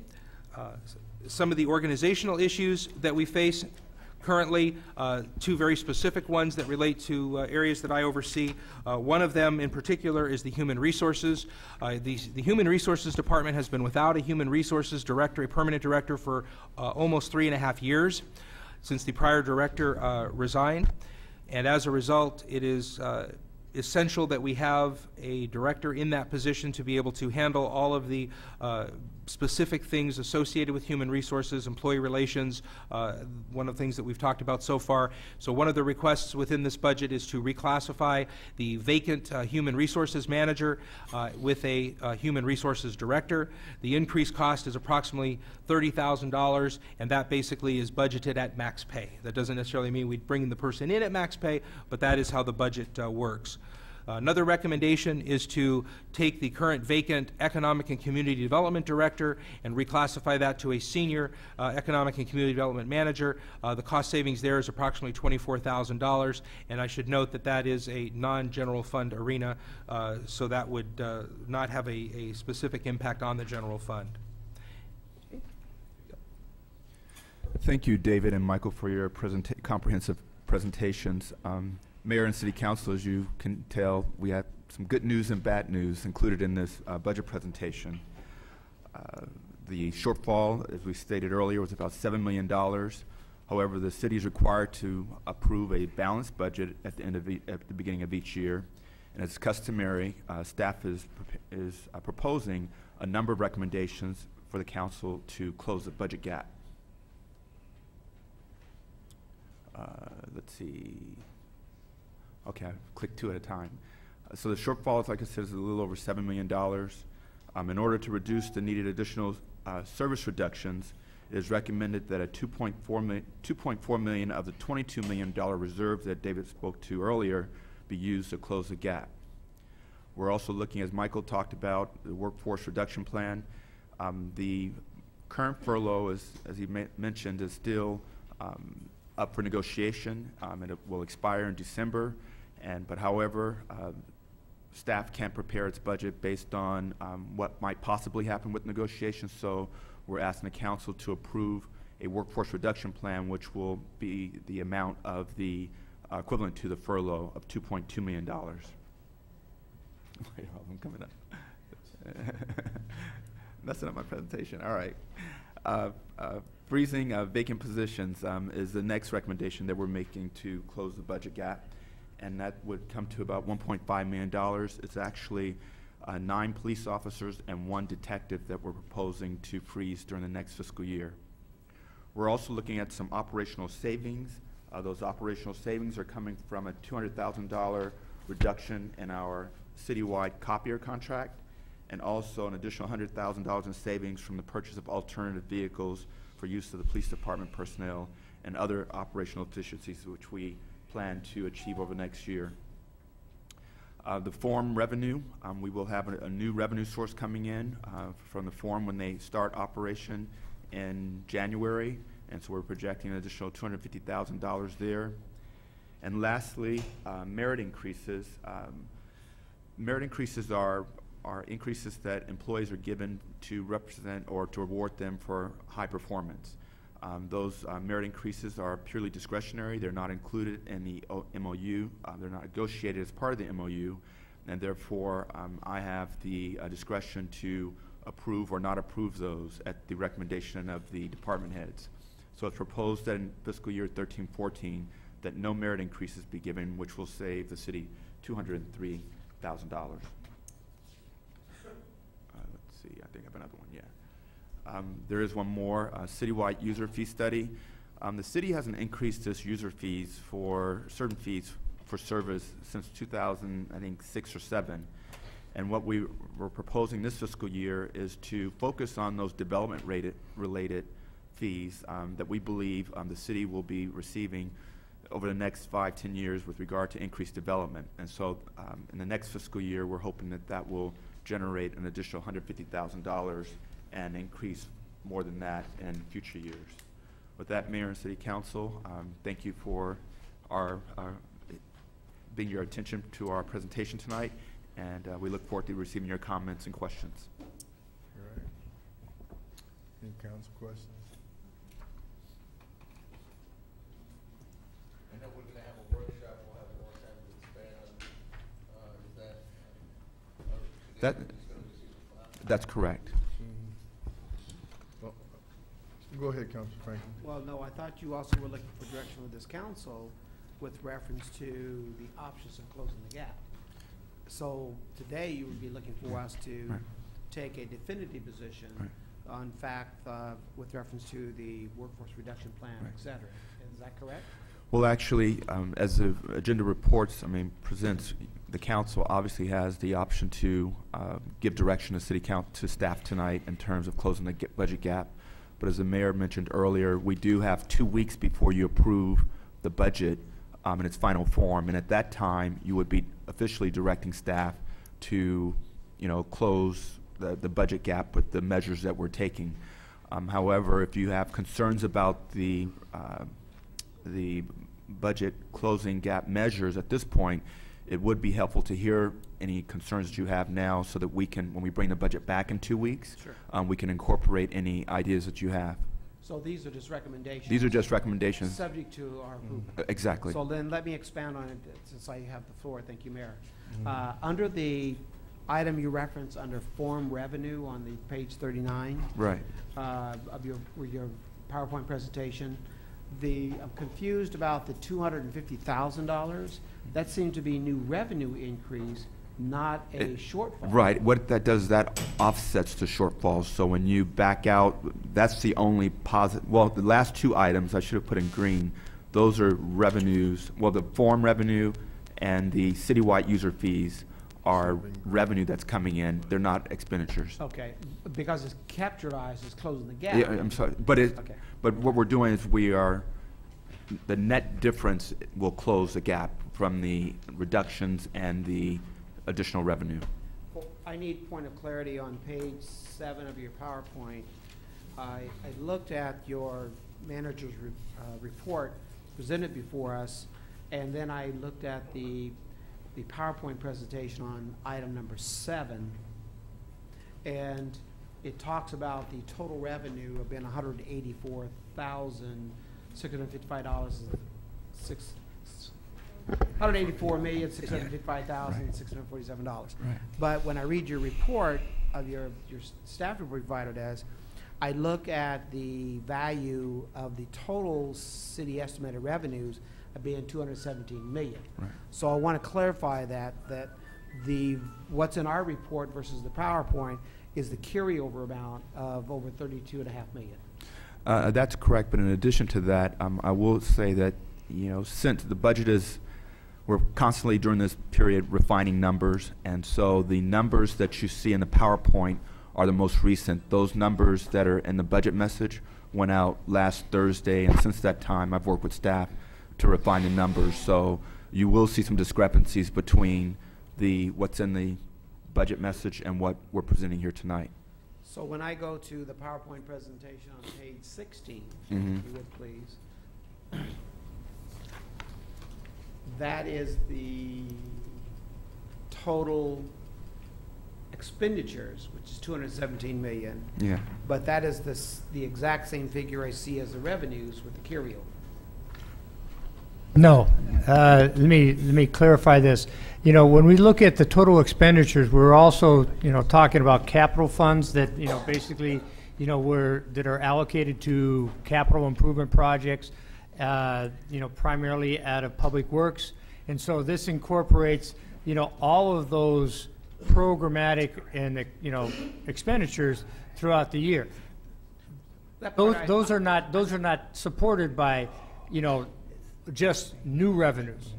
Yeah, Okay, so but the way the staff report, the city manager report is written, it says the total city budget is 213 million, which includes the 29 million allocated for capital approval projects. If I That's can- why when I looked yeah. at your presentation on page 16, it has a different figure of nearly 4 million. Right. If I can add some clarity to this discussion, when you look at the expenditures and the revenues that are in the budget message, if you look at the general fund amounts, Yes. That's where you'll see the offset in terms of our shortfall. You're right, the total revenues and expenditures are the same, but that's the difference between the two numbers is the general fund portion. And I just want to know, we've talked about this with Right. Mr. City Manager, Right. but the general fund expenditures was 86 million and the revenue is 79 million. Exactly. And that's the 7 million Right, deficit. exactly. I'm aware of that. Thank you, Mayor. Mr. Falcon and Mr. Sparza, one of the things that I want to really make plain here is that in years gone by, a benefit was granted to all city employees that for an exchange of a certain number of hours of vacation and sick leave, that they would receive a benefit of lifetime or retiree medical for that employee and a dependent. And everyone should have known at that time that that was an unaffordable thing to do. The reality is this council could do what other councils have done and ignored it because it probably won't manifest itself as onerous for us for probably another 5 years. And we could do what other councils have done. But it's unconscionable to go one more year without admitting to our employees and making it clear that this is an unaffordable thing to do and that we will have to negotiate to reduce the city's exposure. Now, there's going to be a lot of unhappiness about this, but the reality is, like cities like Detroit, we promised our employees something the city could never afford. You can't spend in 10 years, you'd have to spend the sum that would fund 185 employees to continue this benefit. And so I'm just making a statement now that we are going to address it in negotiations. We care about our employees. We care about the promises that have been made to them, but someone made a promise to them that the citizens couldn't afford. And that's my only comment tonight. All right, we'll receive and file and go to the budget workshops tomorrow. And just again, so everybody knows, this budget won't be adopted for 2 weeks, so you have 2 weeks to read it. 2 weeks.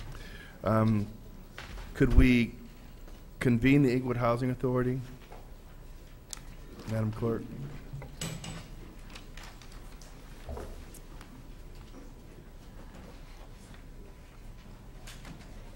Madam City Clerk. H2? Yeah, could you call the roll for the Inglewood Housing Authority? Sure. Quorum, Mr. President. Madam Clerk, what's the next scheduled matter? That's an error Oh, on you're right. That's minutes, all right. Yes. So, H2. Okay. Approval of the minutes held February 12th, March 12th, March 19th, March 28th, April 9th, April 16th, April 23rd, and May 2nd, 2013. Move approval. Second. Madam City Clerk. Agency members, Dotson. Abstain. Padilla. Abstain. Morales. Aye. Franklin. Aye. Chairman Butts. Aye, H3. Staff report recommending consideration of the request to subordinate that certain $79,900 second deed trust by borrowers and first-time homeowner Sebastian and Adrian Elkeby. Ms. Pacheco, you have a report? Good evening, Mayor, council members. The Housing Division is requesting your consideration for the subordination of the $79,000 second trust by borrower and first-time home buyers, Mr. and Mrs. Sebastian Elkoboy. The attorney has looked over the Housing Authority and has reviewed the documentation to ensure compliance. The city will maintain its second deed of trust on the property, and the family will save over 20% on this monthly mortgage payment. And that is my presentation. Pardon? Oh. Thank you, Ms. You're Pacheco. Move 1, 2, and 3. Second. Madam City Clerk. Agency members, Dodson. Aye. Padilla. Aye. Morales. Aye. Franklin. Aye. Chairman Butts. Aye. H4 and DR2. Inglewood Housing Authority fiscal year 2011-12 basic financial report. Statement. Receive and file. Adjourn the Inglewood Housing Authority, convene back on record to City Council. A quorum is present. CM1. No city manager reports. A1. Good evening, Mr. Mayor, members of the council. CS1 was pulled. There was a closed session held as to CS2. Closed session, confidential attorney-client privilege, potential litigation under Government Code Section 54956.9B1, claim of CCMS. Request a motion to authorize payment of billings. So moved. Second. Council members, Dodson. Aye. Padilla. Aye.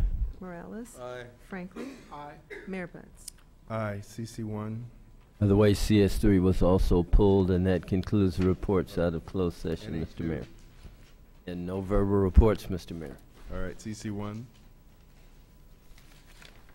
Oh, that would be me, right? That would be you.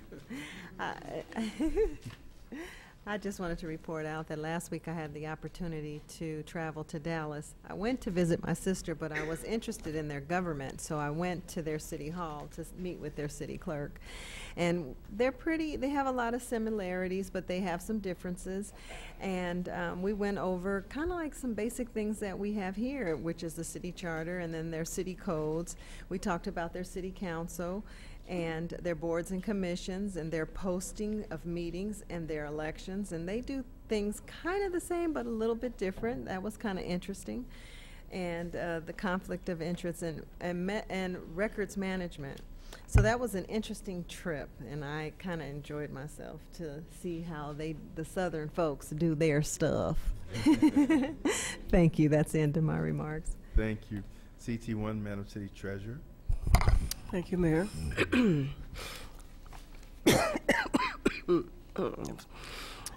Just like to give a brief report regarding some brief financial matters. The bills that was paid for the month of July was $12.1 million, and the net payroll was 2.5. The gross payroll was 3.4. Total for the month, 14.7 million. For the month of August, bills paid was 11.5 million, and the net payroll was 2.5, and the gross payroll was 3.4 million. The total payroll was $14 million. And rates continue to be quite low. There's no offerings in the 1 year, and even in the 2 years, as low as 0.375 to about 1%. 2 years, 3 years, same thing, about 1% to 1.35, and the offers in the 4 and 5 years is still quite low. The highest is about 2.15. And also would like to point out that the bank failures, there was 2 banks that did fail August 23rd, and one in Arizona and one in Tennessee. Total assets for these 2 banks was $589 million, and the cost to the FDIC was $89.5 million. And again, the smaller banks still unpaid TARP money is roughly about $11 billion that has not been paid by the smaller banks. And would like to point out that rates are rising, and the 10-year Treasury is at 2.88 at August 19th. The 10-year Treasury is at 2.88, and your mortgage rate follows the 10-year Treasury. The 30-year Treasury note is at 3.89. 30 years, 3.89. 20 years, 3.6, and the 5 years, 1.6. And the mortgage rates are rising. The 30-year now is at 4.77 as of August 19th. And August 23rd it was 4.67. The national 30-year mortgage rate is at 4.55. I'm so glad I did mine 7 months ago, where I got 3.50, for just a rate in term only. And the 15-year is at 3.85, and that's at August 19th. At August 23rd, 3.76. The national average for the 15-year mortgage is at 3.57. And the prime rate is at 3.25. That's the best you can get. And 1 year ago was 3.25, so unchanged. The Fed rate has not changed, has changed very little. It's at 0.09%, and 1 year ago was at 0.13. The 3-month LIBOR is at 2.6, and a year ago was at 4.2. Dow Jones closed, week's closing for August 23rd was 15,010. NASDAQ, they're having little problems with the NASDAQ, you may have been reading. But anyhow, it closed August 23rd at 3,657. Standard & Poor's at 1,663.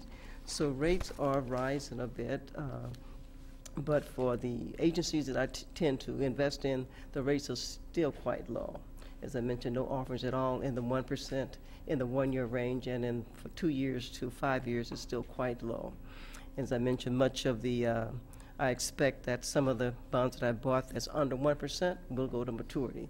But again, that's still a lot better than what the state pool is. Their rate now is at 0.28. And this pool has over $60 billion in it. And generally they invest in short term, a year and under, so they can get very, very, very, very poor rates.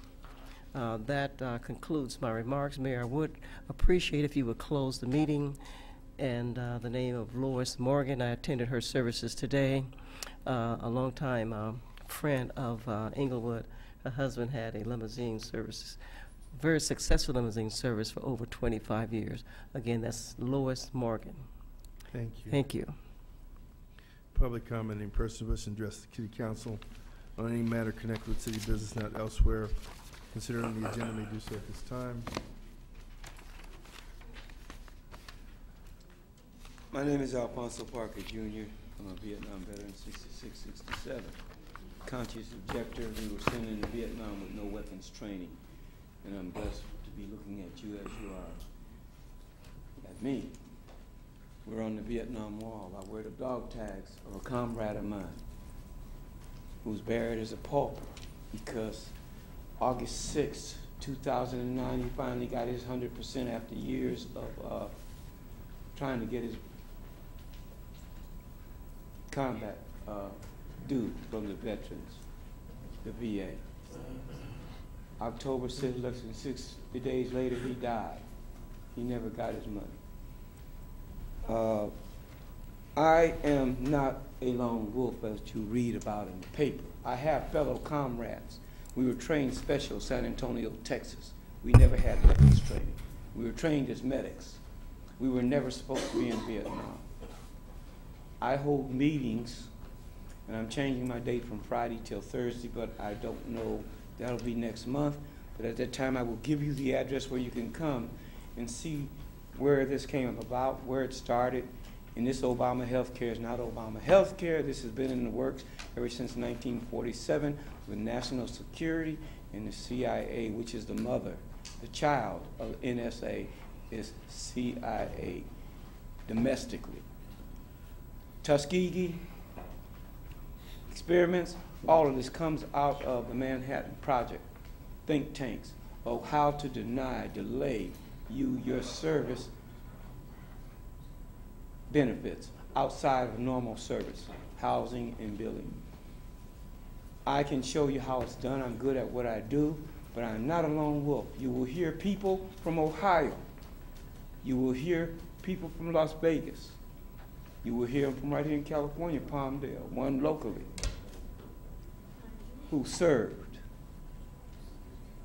So come to my meetings. The next time you hear from me, as far as it's concerned, I will have the exact date on a Thursday and the location. And I've been speaking to this issue a long time, and I know Councilman Morales is like Ryan Paul said, whoever was the Republican vice president nominee. He's a young gun. They're young guns. 71 born, around there, 61. They don't know anything. When I speak to you about what is going on with us, and we're now trying to send troops, are going to send troops to Syria, when you've got young people from Iraq and Afghanistan going nuts, a suicidal rate now that was much higher than it ever was in Vietnam, there's something wrong. Wake up and smell the coffee. Come to my meetings. We got the Fox Garden, the hen house, under national security and homeland security. Take back your young children. Thank you, Mr. Parker. Thank you, sir. Don't send any more to these places until we clean up our own atrocities. Thank you, Mr. Parker. Good evening, Leroy Fisher. You know, tomorrow being the 50th anniversary of Dr. King's March on Washington, there's been a lot of TV exposure about it. I heard Robert Kennedy's speech when he was at the University of Cape Town, South Africa on June 6th of 1966. And I'm going to read that speech, and it reflects to me what is happening in this city and in this council chambers. It says, the first element of individual liberty is the freedom of speech, the right to express and communicate ideas, to set oneself apart from the dumb beast of the field and forest, to recall governments to their duties and obligations, above all, the right to affirm one's membership and allegiance to the body point of society, to the men with whom we share our land, our heritage, and our children's future. Be mindful of our children's future. Hand in hand with the freedom of speech goes the power to be heard, to share in decisions of government which shape men's lives. Everything that makes man's life worthy, family, work, education, a place to rear one's children, and a place to rest one's head, all depend on decisions of government. All can be swept away by a government which does not heed the demands of its people. Where government must answer not just to the wealthy, not just to those of the chosen particular religion or of a particular race, but all people. So, you know, I read that, and I hope you all could be mindful of those words of Robert Kennedy. Because as I see it, it's not happening here, you know. And you, all of you, you know, are part of trying to take away the rights of people when you allow one person on that dais to try to intimidate people into not speaking or to giving allegiance to certain people that they do agree with. I am here, not going to go away, and I will speak to these issues that I feel are pertinent to this city. I don't care what anybody else thinks, you know. I'm going to speak and I'm going to say, and I'm going to continue to say. And I would caution you too that when you come out to the ICOP Center, you ought to be able to listen to the people there Thank too. you, Mr. Fisher. Yeah, well, thank you for not listening. Yes, sir. Mr. Mayor, Council, my name is Joseph Texera, District 1. I'm asking this council to remove James Butts as council chairman because he misleads the public for his own personal reasons. Last month, I told the council how Willie Brown, the crooked publisher of Inglewood Today News, deceived and manipulated his readers for money. Even though he knew it wasn't true, Brown wrote a story saying that I stole flyers from a business, ran outside with him, and destroyed them. But Willie Brown works for Mayor Butts, so Butts quickly lied to defend him.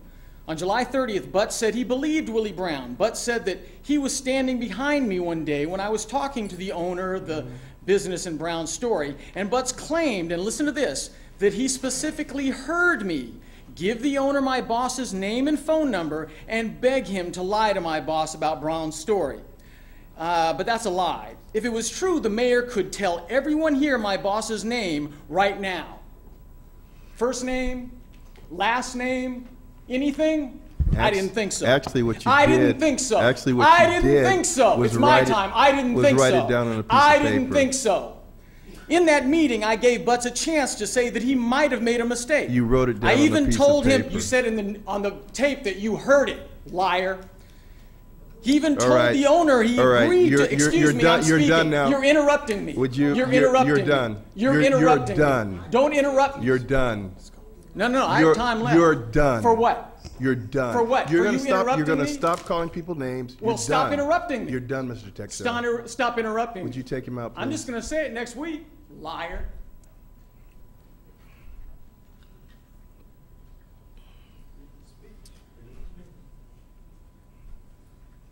Good evening.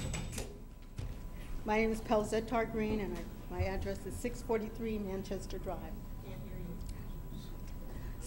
My name is Pelzettar Green, and my address is 643 East Manchester Drive.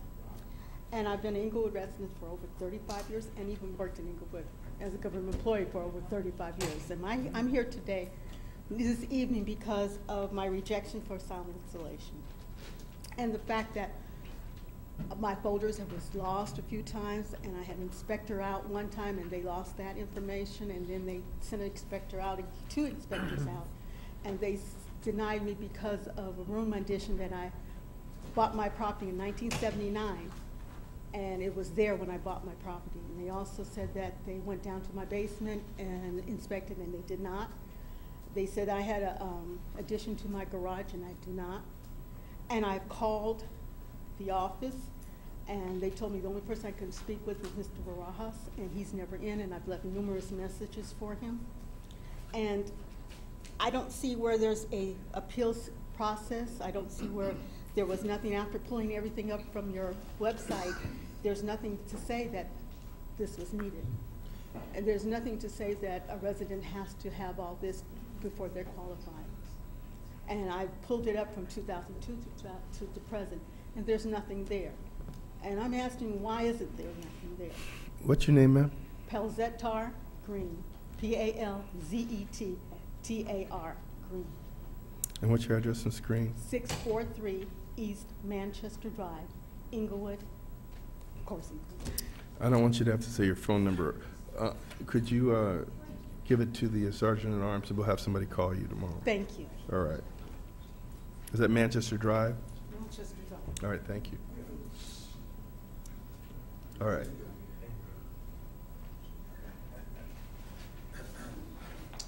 Good evening, Council and Mayor Butts. My name is Imhotep Coleman. I'm the co-founder of Urban Scholar Athletes Incorporated. Basically, to be short, we provide academic enrichment and test prep to the youth in and around Inglewood. My wife and I started this last October on our own Saturdays. Every Saturday from 10 a.m. to 5 p.m. we enrich lives of youth through academics, sports, and community service at the Darby Park Rec Center. We've grown from 12 kids to about 50, and we took a break during the summer. We look to double our number for 100. We believe in being the change that you want, be the change that you want to see, and we're instilling that in our youth. I say that to say, as we embark on a new school year, we like for the Darby Park Rec Center to be improved. We need 2 classrooms that are fully functioning. We went up there on Saturday. There's paint chipped. There's trash in the room. It's unacceptable for parents that were having bring their kids up there to be in a safe environment. When the kids go to the restrooms, there's not toilet and urine and feces on the ground, things of that sort, to instill pride in the community. These kids are doing community service. They're picking up trash in the park. They're giving back. My wife and I are giving back. I expect the city to do the same. Thank you.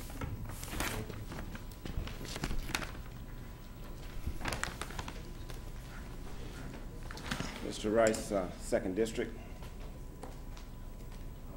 We just had a gentleman leave the council. Whether it was voluntary or he was asked to be removed. I think everyone understands why.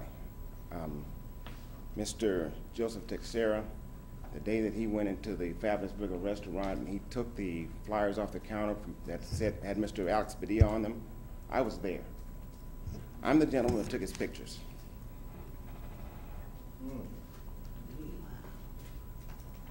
I stood less than 8 feet away, closer than I am to Willie Brown right now, at the door and watched him take the flyers off. He looked and surveyed the entire area first. Made sure he thought he had all the cameras covered so he was going to be able to make his move. He ordered some French fries. So as soon as the cook and the waitress turned to the back to get his order, he took the flyers, balled them up, about 15 of them, and put them in the trash cans. I was standing there. I yelled at him and asked him why was he destroying Alex Padilla's flyers? Why would he do something like that? And then he apologized and jumped around. He was so focused on the waitresses and the cameras watching him do what he was doing, he didn't notice me standing at the door. So I ordered him to stand in that seat, sit in that seat, sit in that seat, and then I took his picture as he was sitting in the seat, trying to figure out what else to do with this guy. This is a criminal. This man's a criminal. You talk about First Amendment rights. I can appreciate Mr. Fisher bringing that up. Well, freedom of the press is one of the First Amendment rights also. Mr. Padilla had a right to have his flyers on that counter. He knew Lola and George, the owners of that restaurant. They gave him permission to put those flyers there. George and Lola, they don't know this man. The first time they saw him this man was on their tape that they videotaped in their store, showing him taking those flyers and destroying them and throwing them in a box. That's their first sighting of him. I've been going in that restaurant for 30 years since they've been there. I've never seen this man there, ever. He says he lives in District 1. For some reason, that day at 3:30, he was in there ordering French fries, throwing away Mr. Padilla's flyers. That's a crime. Mr. Padilla, he's a kind man. He's not pressing charges against him. He's letting this thing go. But he's made a mistake. And as a man, he should be able to come here and say, I messed up. We all have done that. We're not casting him out and putting him to the side right now and hating him. We want him to join us in our success in this city and help us help the city grow. Oh, we want to embrace him. address the council, Mr. Rice. I'm sorry. Okay. Bring him back in. We really want to embrace him and want him to join us and help this city grow. You made a mistake, just apologize to Mr. Padilla and say you made a mistake. Mr. Brown reported it. He reports news, is what he does. This is a fact. I was there and it happened. Okay, thank you. Thank you. You know, I'm going to have to add to that since Mr. Texera, I let him call me a liar most every Tuesday. Shortly thereafter, I was in Fabulous Burgers. I was standing behind Mr. Texera. And I watched him, I heard him say, I need you to call my boss. I'm going to lose my job. He said he wrote down his boss's name and phone number. He says, I need you to call him. He didn't mention the number or the name. The proprietor said, but I can't tell him that. The tape has you. So I understand Mr. Texera is embarrassed. I get that. But he has no right to come in here week after week and call people liars. I take that, that's very offensive to me. I have no reason to lie. And he has the behavior of someone who wants to get out of something that he's done.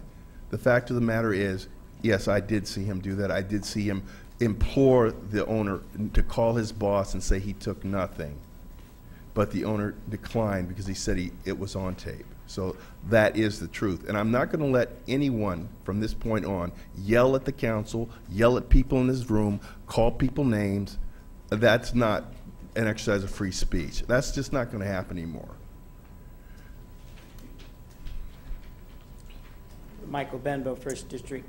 I'm here, I guess, to pay some dues. First of all, I'd like to pay some tribute to some people also. A week or so ago, one of the members of my family was taken to the hospital at 911, and they took her to Centinela Hospital, and there she was treated for 3 days or so. And the whole thing is, Centinela is turned into a really, really good hospital. And I wanted to bring that to the attention of the people that live here, because for years, and I'm guilty of this also, just ignored the fact that Centinela was there because they never had they didn't have recently a good reputation because the hospital was not doing the particular job that everybody said they should be doing. And I think now that they've achieved that status, because they are now ranked, as far as the hospitals are concerned, one of the best hospitals in the country. And I can attest to that through experiencing, going over there and seeing what was going on, and basically see that there's an excellent hospital being run over there. And the personnel looks a bit different, but we're not really concerned about that. We're concerned about our health, keeping healthy, and living a healthful life.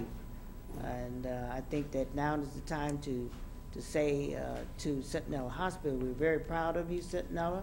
We knew when you were slacking over there and the hospital changed hands, and I remember the new CEO came over and promised us that we would be proud of Centinela Hospital. And now I can actually say I am proud of Centinela Hospital. They have their banners out front where they ranked in the top 100, and they are a very, very good hospital. I had a personal experience where I went there that was not so good. But now I can see that the hospital's made the improvements, and we have a quality hospital in Inglewood. After selling the land of one, we have held on to one, and I think that everyone needs to look to Centinela as a different future. Thank you. Viola Gardner, District 1. I'm suffering from laryngitis, but I could not stand to not speak some truth for people who are listening in to hear, those people who are out there in the TV audience, because I have many of them who recognize me. I think it's very tragic what is happening to Inglewood and with what has happened to obtain the council, the new council members, including those that of the past. Mike Stevens brought to the public things they needed to know. He was the pioneer for sound insulation. I walked with that man when no one up there on that dais did, over 10 years ago. Persons who should have had their homes sound insulated have not been able to do so. Mine hasn't been. Also, many persons who should have had them, they are now deceased. And that you speak about dishonest things done. I was at a meeting for Mike Stevens when he had persons from this council who identified Miss Gardner, persons from this council who came into that meeting of Mike Stevens' campaign. The mayor came to that meeting, slammed the box down on the table of the person in charge of the meeting, and said it was illegal and out of order. Do that to another campaign person, but you don't want it done to your campaign persons. It was the worst thing that could have ever been done by a mayor. How disgraceful, how embarrassing, how low grade, how deceitful. It was unlawful. I said, call 911. You own LA property, and they should have come there and slammed you in jail. You had no right. And then to dispense those lying tapes that you have. Mike Stevens has given much to this community. And you have tried to destroy him, but you can't. He's going to be a rising star, George Dotson. You read some kindergarten books and learn how to speak. And Mayor Butts. Thank you, Ms. Gardner. Shame on you. Thank you. Shame on you. Thank you, Ms. Gardner.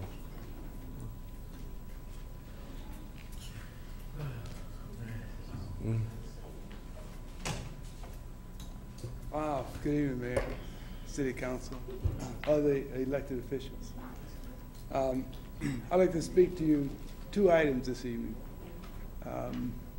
One has to do with the new positive environment that I feel is existing in the city.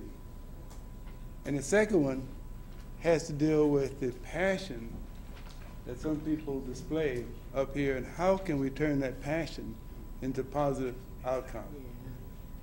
My name is Hank Harris. I live in the 2nd Council District.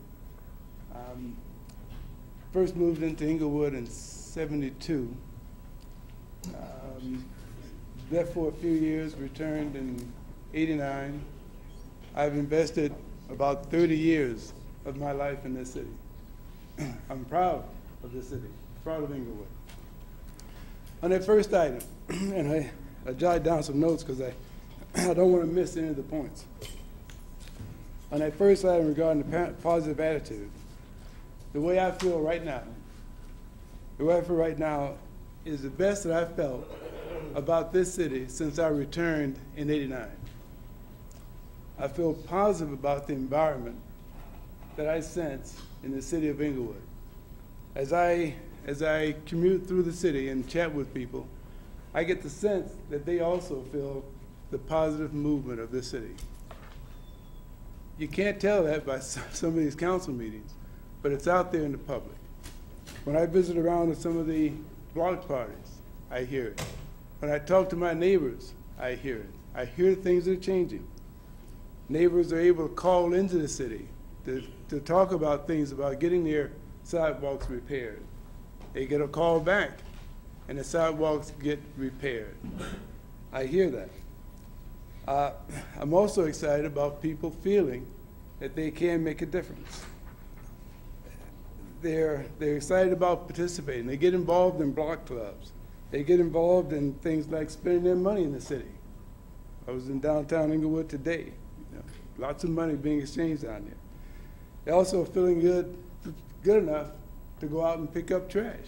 We had that in our council district too. I think the other council districts have the same thing. It's just a good feeling about the new atmosphere. And that to me is a big deal. It really is a big deal in the way people are feeling about the city, the people out in the communities. Now with reference to the second item, the passion that I see displayed at this dais at times. I'm just not sure what it's all about. I'm seeking to find out what it's all about. It appears to me to be non-productive.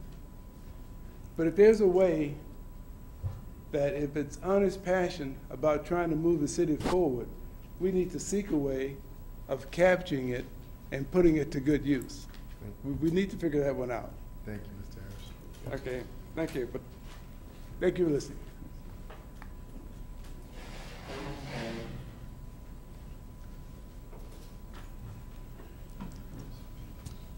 Good evening, Mr. Mayor and the council. My name is Larry Springs, and I'm in the 1st District. I'm up here to actually talk about the Food and Truck Friday that we had this past Friday. I think that that particular event was an event that really put Inglewood on the map. We had over 1,500 people to attend that particular event. There was not room for parking in the downtown area. What I did as a resident was to go out and talk to the merchants on Market Street. And I just want to give you just an idea of what the merchants said so you can have an idea, Mr. Mayor and Council. I had gone to Heart and Soul Grill. Now they're open 6 days a week from 11 a.m. to 8 p.m. from Tuesday to Friday, and on Saturdays and Sundays they're open from 8 a.m. to 5 p.m. On that particular Friday, they had a 50% increase in their business. 50% increase because of that particular event. Taste the Flavor, which is directly across the street.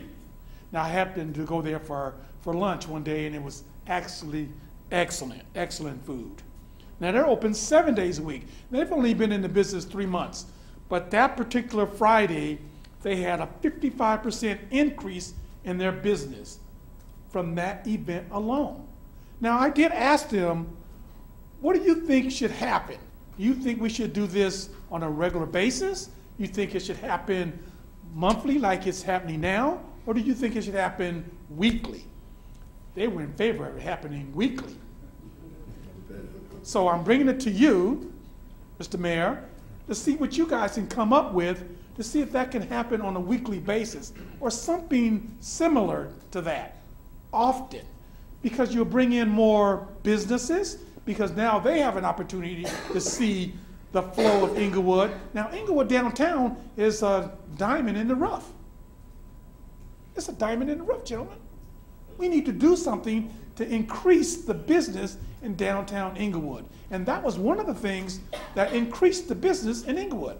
Now, also, I did go to Fashion Gossip, which is a store, a clothing store, which is right next to Taste of Flavor. And their business increased. Not on that particular day, but the following day. People came into their business to shop.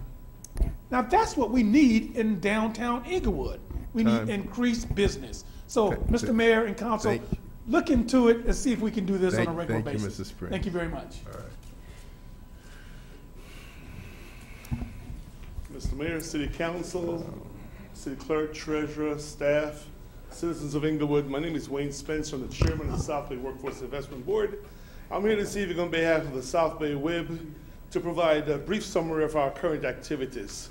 The South Bay WIB, as you know, is comprised of 9 South Bay cities: Inglewood, Lawndale, Redondo Beach, Hermosa Beach, Manhattan Beach, Carson, Gardena, El Segundo, and Hawthorne, for the delivery of employment and training services through its one-stop business and career centers. My report summarizes the July 18, 2013 South Bay Workforce Investment Board meeting, its activities, program accomplishments through the 4th quarter of program year 12-12 to 12-13. The South Bay Workforce Investment Board recently submitted its 5-year plan of modification to the state of California. This meets a strategic workforce development plan that identifies the local board strategies to achieve the state's strategic workforce development plan goals and actions.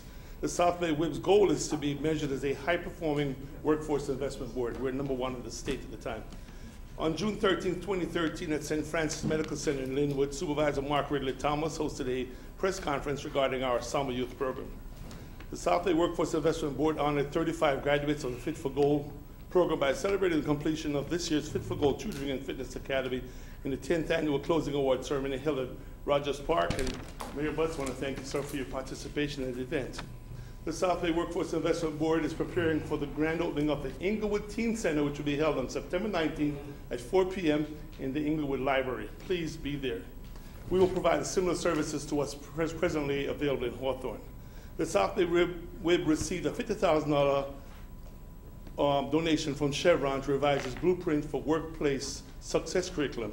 It will now be an internet interactive program that will be available locally and nationally. Year to date, a total of 143,918 individuals were served at the South Bay One-Stop Career Business Centers through June of 2013. During the current program year, the South Bay WIB has served 1,502 youth in the Saturday school program, 1,666 youth in the after-school program. To date, the Hawthorne Teen Center has provided services to 1,064 South Bay youth. Rapid response services were provided to 14 companies. 2,499 employees were affected by layoffs during the 4th quarter. This included layoffs from Hollywood Park, which was 600 employees, GSA, Advantage Rent-A-Car, 46 employees. Notify your local businesses, please, that rapid response services are available through the Workforce Board at no cost to them. Overall, our rating from our clients has been 81%, representing a continuous high level of service. Reports are available for the council's edification, and they're available. Mr. Mayor, to the council, we ask that you close the meeting tonight in the name of John Parsons, a past council member from Redondo Beach. He's an iconic figure in our area. We have always depended on him when we had to lobby in Sacramento. He's been just a great resource that it's one of those people, how do you replace them? I want to thank you for your time. Thank you. Great.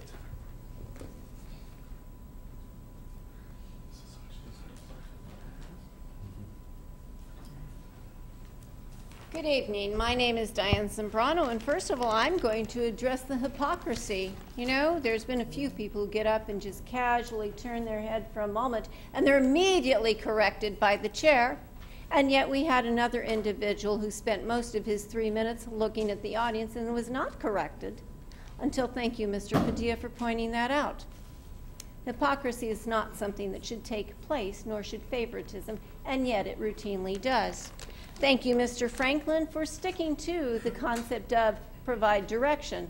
That is what the agenda said. Let me point out also that when I came up to this meeting originally, I said there was not anything, nothing, to back up the budget statement when I came to check on it yesterday, when I looked it up yesterday, when I came to check on it this afternoon. 45 minutes later, after waiting downstairs, one was produced to look at. Not even the clerk's office had it this afternoon until I arrived. So no, there was no place that if I had read the agenda, I'd know in 2 weeks. There was no statement. And the consistent need to discount the members that come to this community to hopefully show you important things is an insult to all of us. But thank you for pointing out that, in fact, someone did vote incorrectly and unwisely in the past that created that horrendous upswing. You'll never guess who was here saying you shouldn't vote for that horrible thing that down the road will be unsustainable. If we go back in Inglewood today, and the people who have, not Inglewood today, I'm sorry, Inglewood News, and go back into the old emails of Paul F. Russell, you will find that Diane Zambrano and Paul F. Russell kept on saying, you can't sustain that. You shouldn't do that. No, no, no, no, no. And what were we called? You know, naysayers, negative people, horrible, dreadful. And once again, yep, we were right. You'll never guess on a 4-to-1 vote who said, shouldn't do that, shouldn't do it. Guess what? It's the woman you all hated, the woman you all said, crazy person, Judy Dunlap. By the way, didn't work on her campaign. Not my best pal. Probably won't speak to her, but when she does that which is right, I point it out. And when you do, I will. Some of you, I might have to wait a while.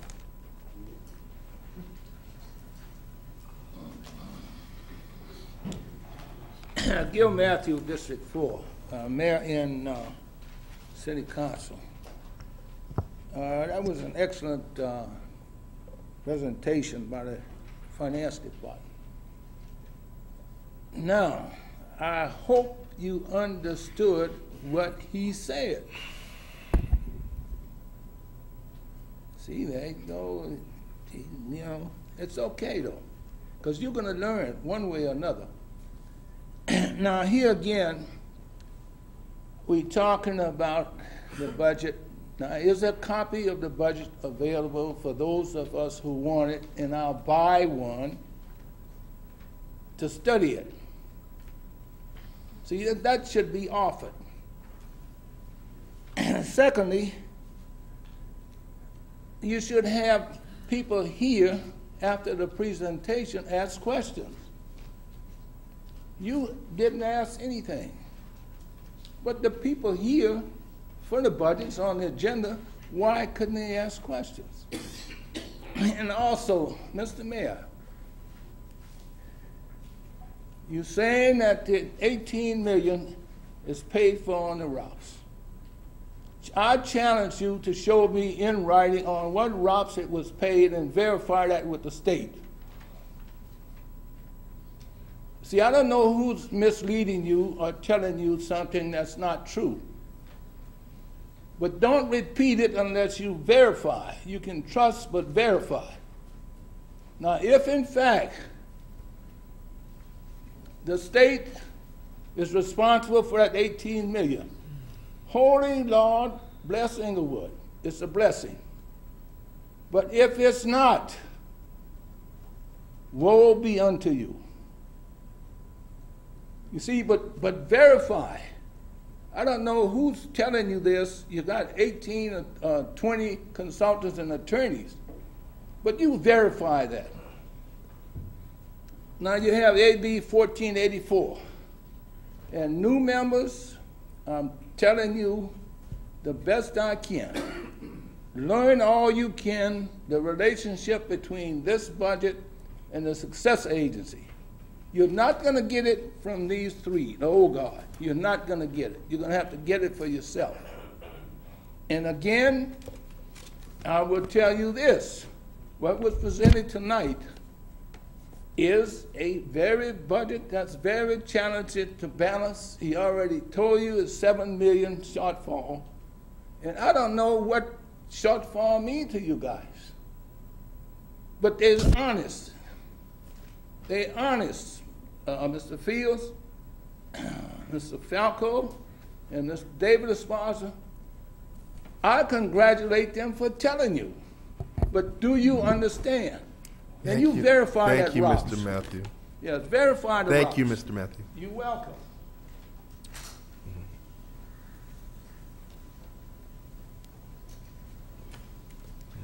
Good evening, Mr. Mayor, City Council, and staff.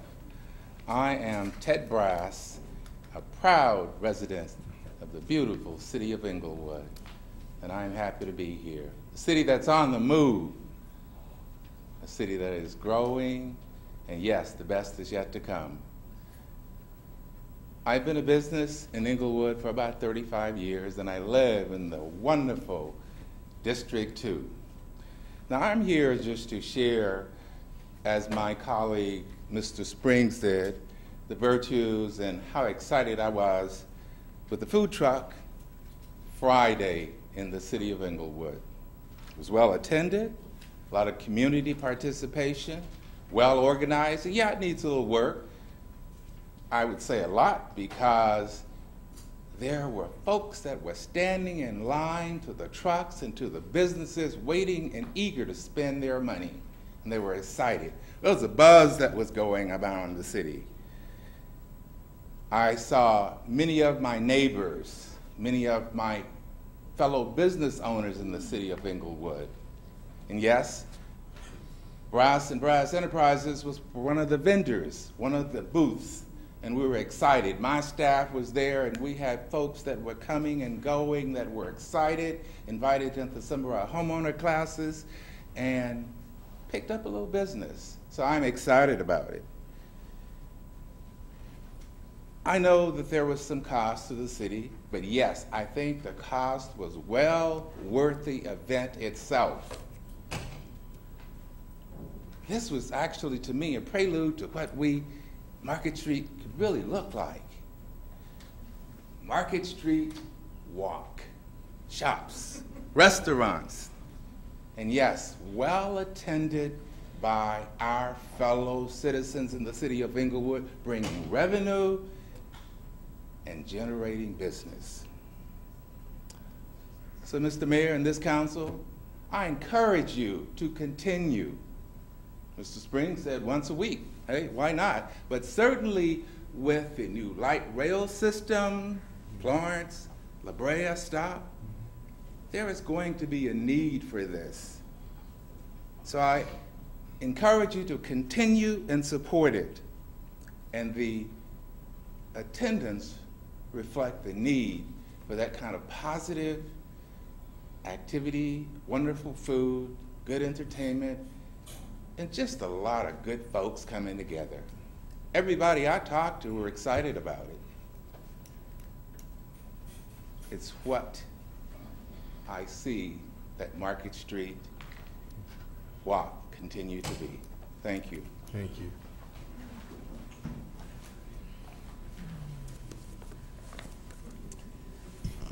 My name is Willie A.G. Now, that speech is a representative of the city of Inglewood. I agree with everything he had to say. I was at Market Street myself on Friday. I tell you, and most of the people that I spoke to was from the city of Inglewood, and they were really, really happy. This council and the mayor have brought happiness to this city, regardless of the naysayers. You know, a lot of people use the First Amendment to get away with a lot of stuff. I don't think the First Amendment gives you the right to falsely accuse people, to lie on people.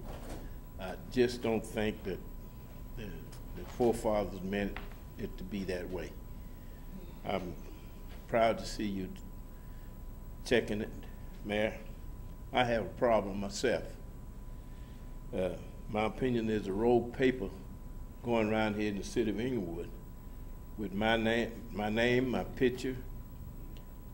I've never interviewed the guy. I never gave him permission to print my picture, my name, or anything. It's called Chronicle paper. I believe Inglewood Chronicle or something like that. But he don't have permission to do anything with my name or my picture or anything that I said. I don't know how he got the picture, but he's got his holding that paper up with me, supposedly reading it. I don't know. But anyway, I don't support the paper. I've had some issues with the guy, and maybe that's why, but I don't know. I hope I never see him again. Anyway, thank you very much, and keep up the good work. I'm proud of you. Maybe some of these naysayers wanted to do something. They would run for election and get elected. There's a reason why people want to elect them, because of the way they carry on here. Thank you. Thank you. Welcome, Ms. Austin. Hello, Ethel Austin, activist. I want to back you up here, Mr. Abe and the rest of you. Friday evening, it was fabulous. It was wonderful. I have never, ever, ever been around a food truck. I mean, except for working in Vernon or something like that. These trucks were very clean, very good. I took pictures, and I think you said like 1,500. It was over 5,000. I was here till 10:30 that night, and as Larry said, it was just fabulous. The only thing that it's a few things. I'm gonna give kudos to Teresa, Park and Rec. She did a fabulous job, real nice job. She really did. I didn't see you, Alex and Josh, but I heard you all were there. Also, I think Mayor and Council that your police officers, I don't think they should stand in line. I really think that's sort of dangerous. You would know, being a cop, that it's not like you putting them in front of everyone. They're there to protect and serve, and you had them there, but to stand in line with all of those people, Alex and George, y'all saw all of those people, is kind of sort of dangerous. I mean, you know what I'm trying to say. I don't think it's fair. I think they should be served like you all. If you all came up, then, you know, you city, you should be served. That's the only thing. But other than that, everything was nice.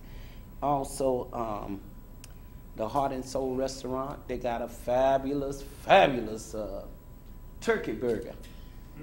Oh my God, make you slap your mom. Oh Jesus, y'all. Oh Lord. My God, all of your officers was there today getting some. I mean, the word is out with Heart and Soul. And the other one Larry was speaking on, I didn't see that because it was so crowded. I mean, we couldn't even walk down the sidewalk. I mean, I'm going to give it to you, Mayor, Council. It was the bomb. Like I said, I'm going to report what's right and what's wrong. The only thing I didn't like was the officers standing in line. One of them stood in line for about 3 hours, damn near. He had people waiting in line for him because he couldn't, you know, get weighted. And I don't think they should do that. I really don't. And the dogs were there. And they couldn't let the dogs play because of the people were bringing their little puppies and stuff, which the dog would have ate them up. But anyway, it was very nice, and I must say, stay on the positive roll. We moving on, and we all need to stop drinking vinegar and start drinking lemon and honey tea. God bless. Thank you. Hello, Inglewood family. I'm Bill Widener, and the First Amendment right come up around here again, and I'm sitting back, and I wasn't going to say jack nothing, but I'm going to. Mayor, I think that started with Joseph Traxero before you were mayor. It started with an issue with some man that was over by in his neighborhood that discharged the firearms, and he had an issue with police officers or something like that. So where I'm going with this is it got completely out of hand. We're getting into things being thrown away in a store or something, which is ridiculous as far as I'm concerned. And when it should be the issue he wanted. I talked to him a year and a half ago, and on the last meeting of the year 2 years ago, and you was mayor then, and he said the only thing they wanted was a policy for Inglewood Police Department to have that would guide the police officers on the way they should handle something like that, discharging firearms. It's a felony. I was 16 years old when I found out it's a felony to discharge a firearm in the county of Los Angeles. So, you know, the rule hasn't changed or the law hasn't changed, but he just wanted something a little more definite to go to the police officers. And it's got blown completely out of proportion. And then people talking about the newspaper here, all these newspapers, they all have the right to print whatever they want. That's a First Amendment right too. Freedom of the press. And I stick up for all the papers in the city. The Inglewood Daily News that used to be here, they used to print some crazy stories, and I know they were completely out of line. But you know, that's the newspaper business, you know. I was involved in it a little bit too. I used to sell advertising, had an advertising company, and so I know about some of those things that happen. But you know, we need to come down and get off of that stuff and let you guys really take care of business for the city. And I'm going to talk to Mr. Traxero. I don't know what I'll be able to say, but somehow maybe there's some type of meeting can be set up where they can set up some kind of a deal that comes to a happy ending somehow. I really hope so, because I think it's completely ridiculous, and everybody I talk to thinks so too. Okay, close public comment. Council comment, Councilman Dotson. We don't have to take 3 minutes tonight, all of us. Go ahead. I just have to say that the food truck idea was very well attended. I was there. I was there before this idea came about, and I talked to a couple of business owners, and they were not in agreement with that. And I tried to tell them that it would be very good for their businesses. I'm going to go back tomorrow and talk to those business owners, because I know they smile all the way to the bank. That was one of the best attended functions I've ever attended here in the city of Inglewood. So much so that I have already been talking to Teresa. She is trying to see how we can extend it down Queens. So we pay attention, and we're doing our job. We go to these events in our district, and we try to make sure that we do things that will make Inglewood better. That's the whole idea of us being here. That's the whole idea of me being here, is to make Inglewood better. Speaking of Sentinel Hospital, I received a call from one of the administrators there that the signs were all full of graffiti on Myrtle, on Hardy, and on Flower Street. I have to commend Sabrina Bonds, because as of today, all graffiti has been removed. I received this email from Sentinel Hospital. So thanks very much. Mr. Falco, I think I went through you for that, so thank you very much. Okay. Once again, thanks for coming out. Ladies and gentlemen, we appreciate what you say, whether it's good or bad. thanks for coming out and giving us your opinion, and come back again. Councilman Padilla. Thank you, Mayor. Just want to mention a couple of things. Last Saturday in District 2, we had the first Eye Clean event in our district. I want to thank all those that came out to help us. There was, I think, somewhere around 35 people. There was young kids, youth, seniors.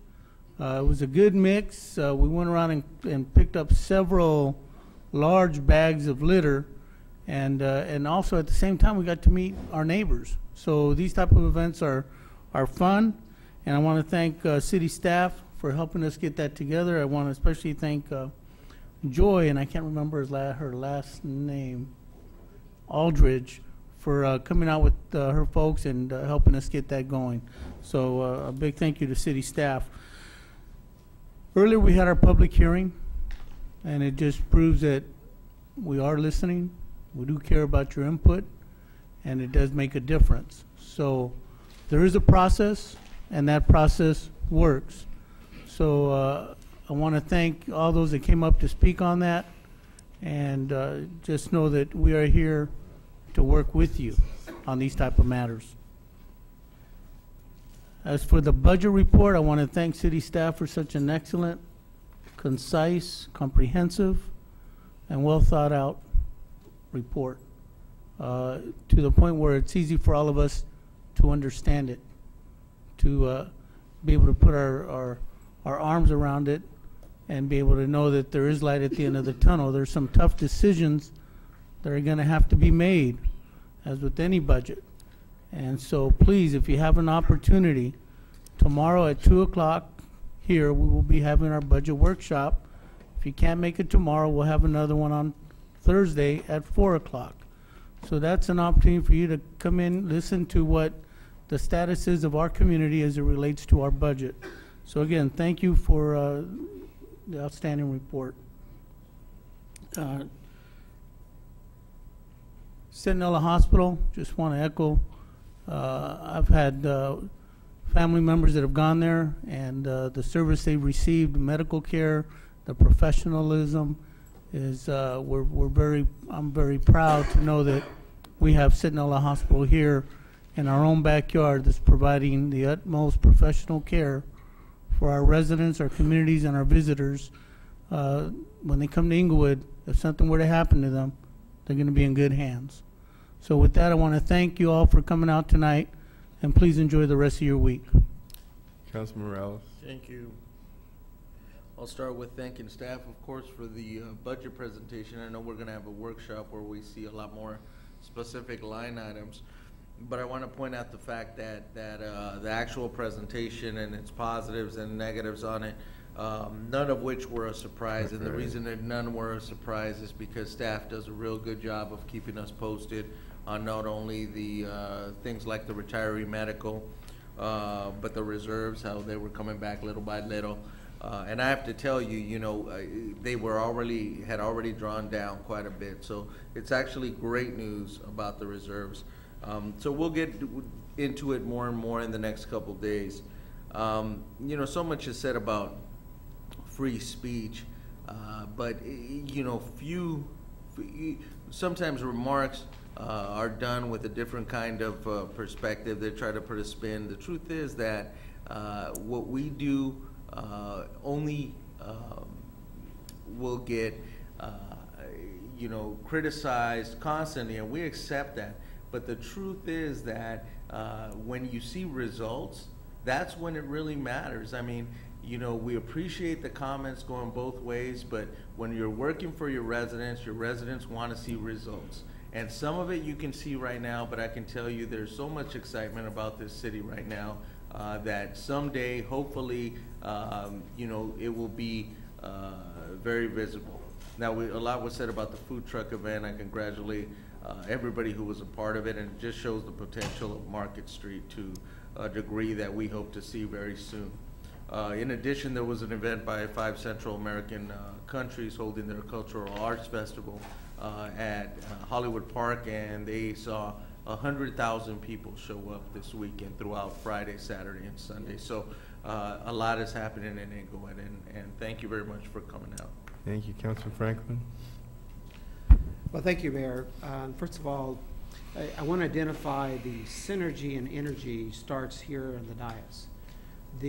I should better that, started with the voters. The voters identified it that they needed new direction and they needed a new leader to be at the helm. They made a conscious decision that they reached out to our current mayor, James T. Butts Jr. And with his energy and the chemistry that is now on this council, we are moving things forward, and the businesses are telling other developers this is the place to come. And because of this positive energy, it's creating the synergy we need in order to help motivate and build the city to the reputation that it proudly deserves, and that is the jewel of the South Bay. I also want to reach out to the staff, because when we had the District 4 Town Hall meeting, there was many items addressed under the project development projects that we wanted to have through the Public Works Department. And I want to reach out to your staff and let them know that it is valued and appreciated, because people see activity going on and they're ecstatic and elated to realize that money is being recycled back in the community, improving the quality of life that's going on, as well as the ones that you don't see, and that is our special enforcement officers, our code enforcement officers, the parks and recs, and even the ones that you just take for granted. This coming next week, we're going to have our crossing guards back in our campuses and our schools that the city pays for. And I think it's critical that they understand that we all are a team, and I've said it before, as a team together one accomplishes more. And that's what this team is about on this council, that's what the team is about with the staff, and we all have our roles to play, and so we're getting ready to roll up our sleeves, and we're going to do what it's going to take to keep this city afloat. Thank you, and good night. Thank you. You know, and following up on everyone's comments, you know, in 2.5 years, we restored the city's finances from a $17.6 million structural deficit, $11 million in reserves, to this year our reserves stand at $20 million, which means we've increased them by 9 or 81%. The Forum was acquired by MSG, and they bought it for over $23 million, and they're spending up to $100 million to renovate it. We resurrected the Hollywood Park Tomorrow project. The Endeavor came through, and we were international news. We were international news when the press conference for the Forum occurred a few weeks ago. Our homicide rate is down to 6 so far this year. And let me tell you something, back to 1978, we've never had single-digit homicides in the city of Inglewood. The last 2 years have been the lowest homicide rates that we've had on record. We restored the grant funding for the residential sound insulation program that everybody said we'd never be able to do. So when my colleagues say there's a different feeling out in the community, that's true. I was at both the event with Councilman Morales over at Hollywood Park and on Market Street, almost at 3rd Street, because that's what it felt like. I never, in my 40 years of association with the city, felt a buzz and a vibe like that. And it was an example of what we can be. People happy, no thugs, everybody just having a good time. The police were there, and Ethel, I wait in line. I don't cut line to be served. I think we all should wait in line to be served. I just have to say that we have a couple people that, in the guise of free speech, because they're so angry about some things, I mean, you can see it. They're angry people. And to me, it's somewhat of a public safety issue as well. People just shouldn't be allowed to rage. And if I got caught doing something stupid, I'd be embarrassed, but I'd say, oh, you caught me doing something stupid. And I wouldn't go call everybody a liar and then rage and want to get thrown out. But we just gonna have to be different here in the city. I mean, that's just not acceptable. And I understand certain people love certain council candidates, and they lost, and now they feel they have to get some kind of revenge. But we got to move on. We just need to move on. Ethel, I applaud you for being the poster child for moving on. So I want to, and if I allowed applause, I'd be applauding for you myself. I want to congratulate Sentinel Hospital for the recent ratings, and I want to close the meeting in the honor of John Parsons and Lois Morgan, and we're adjourned.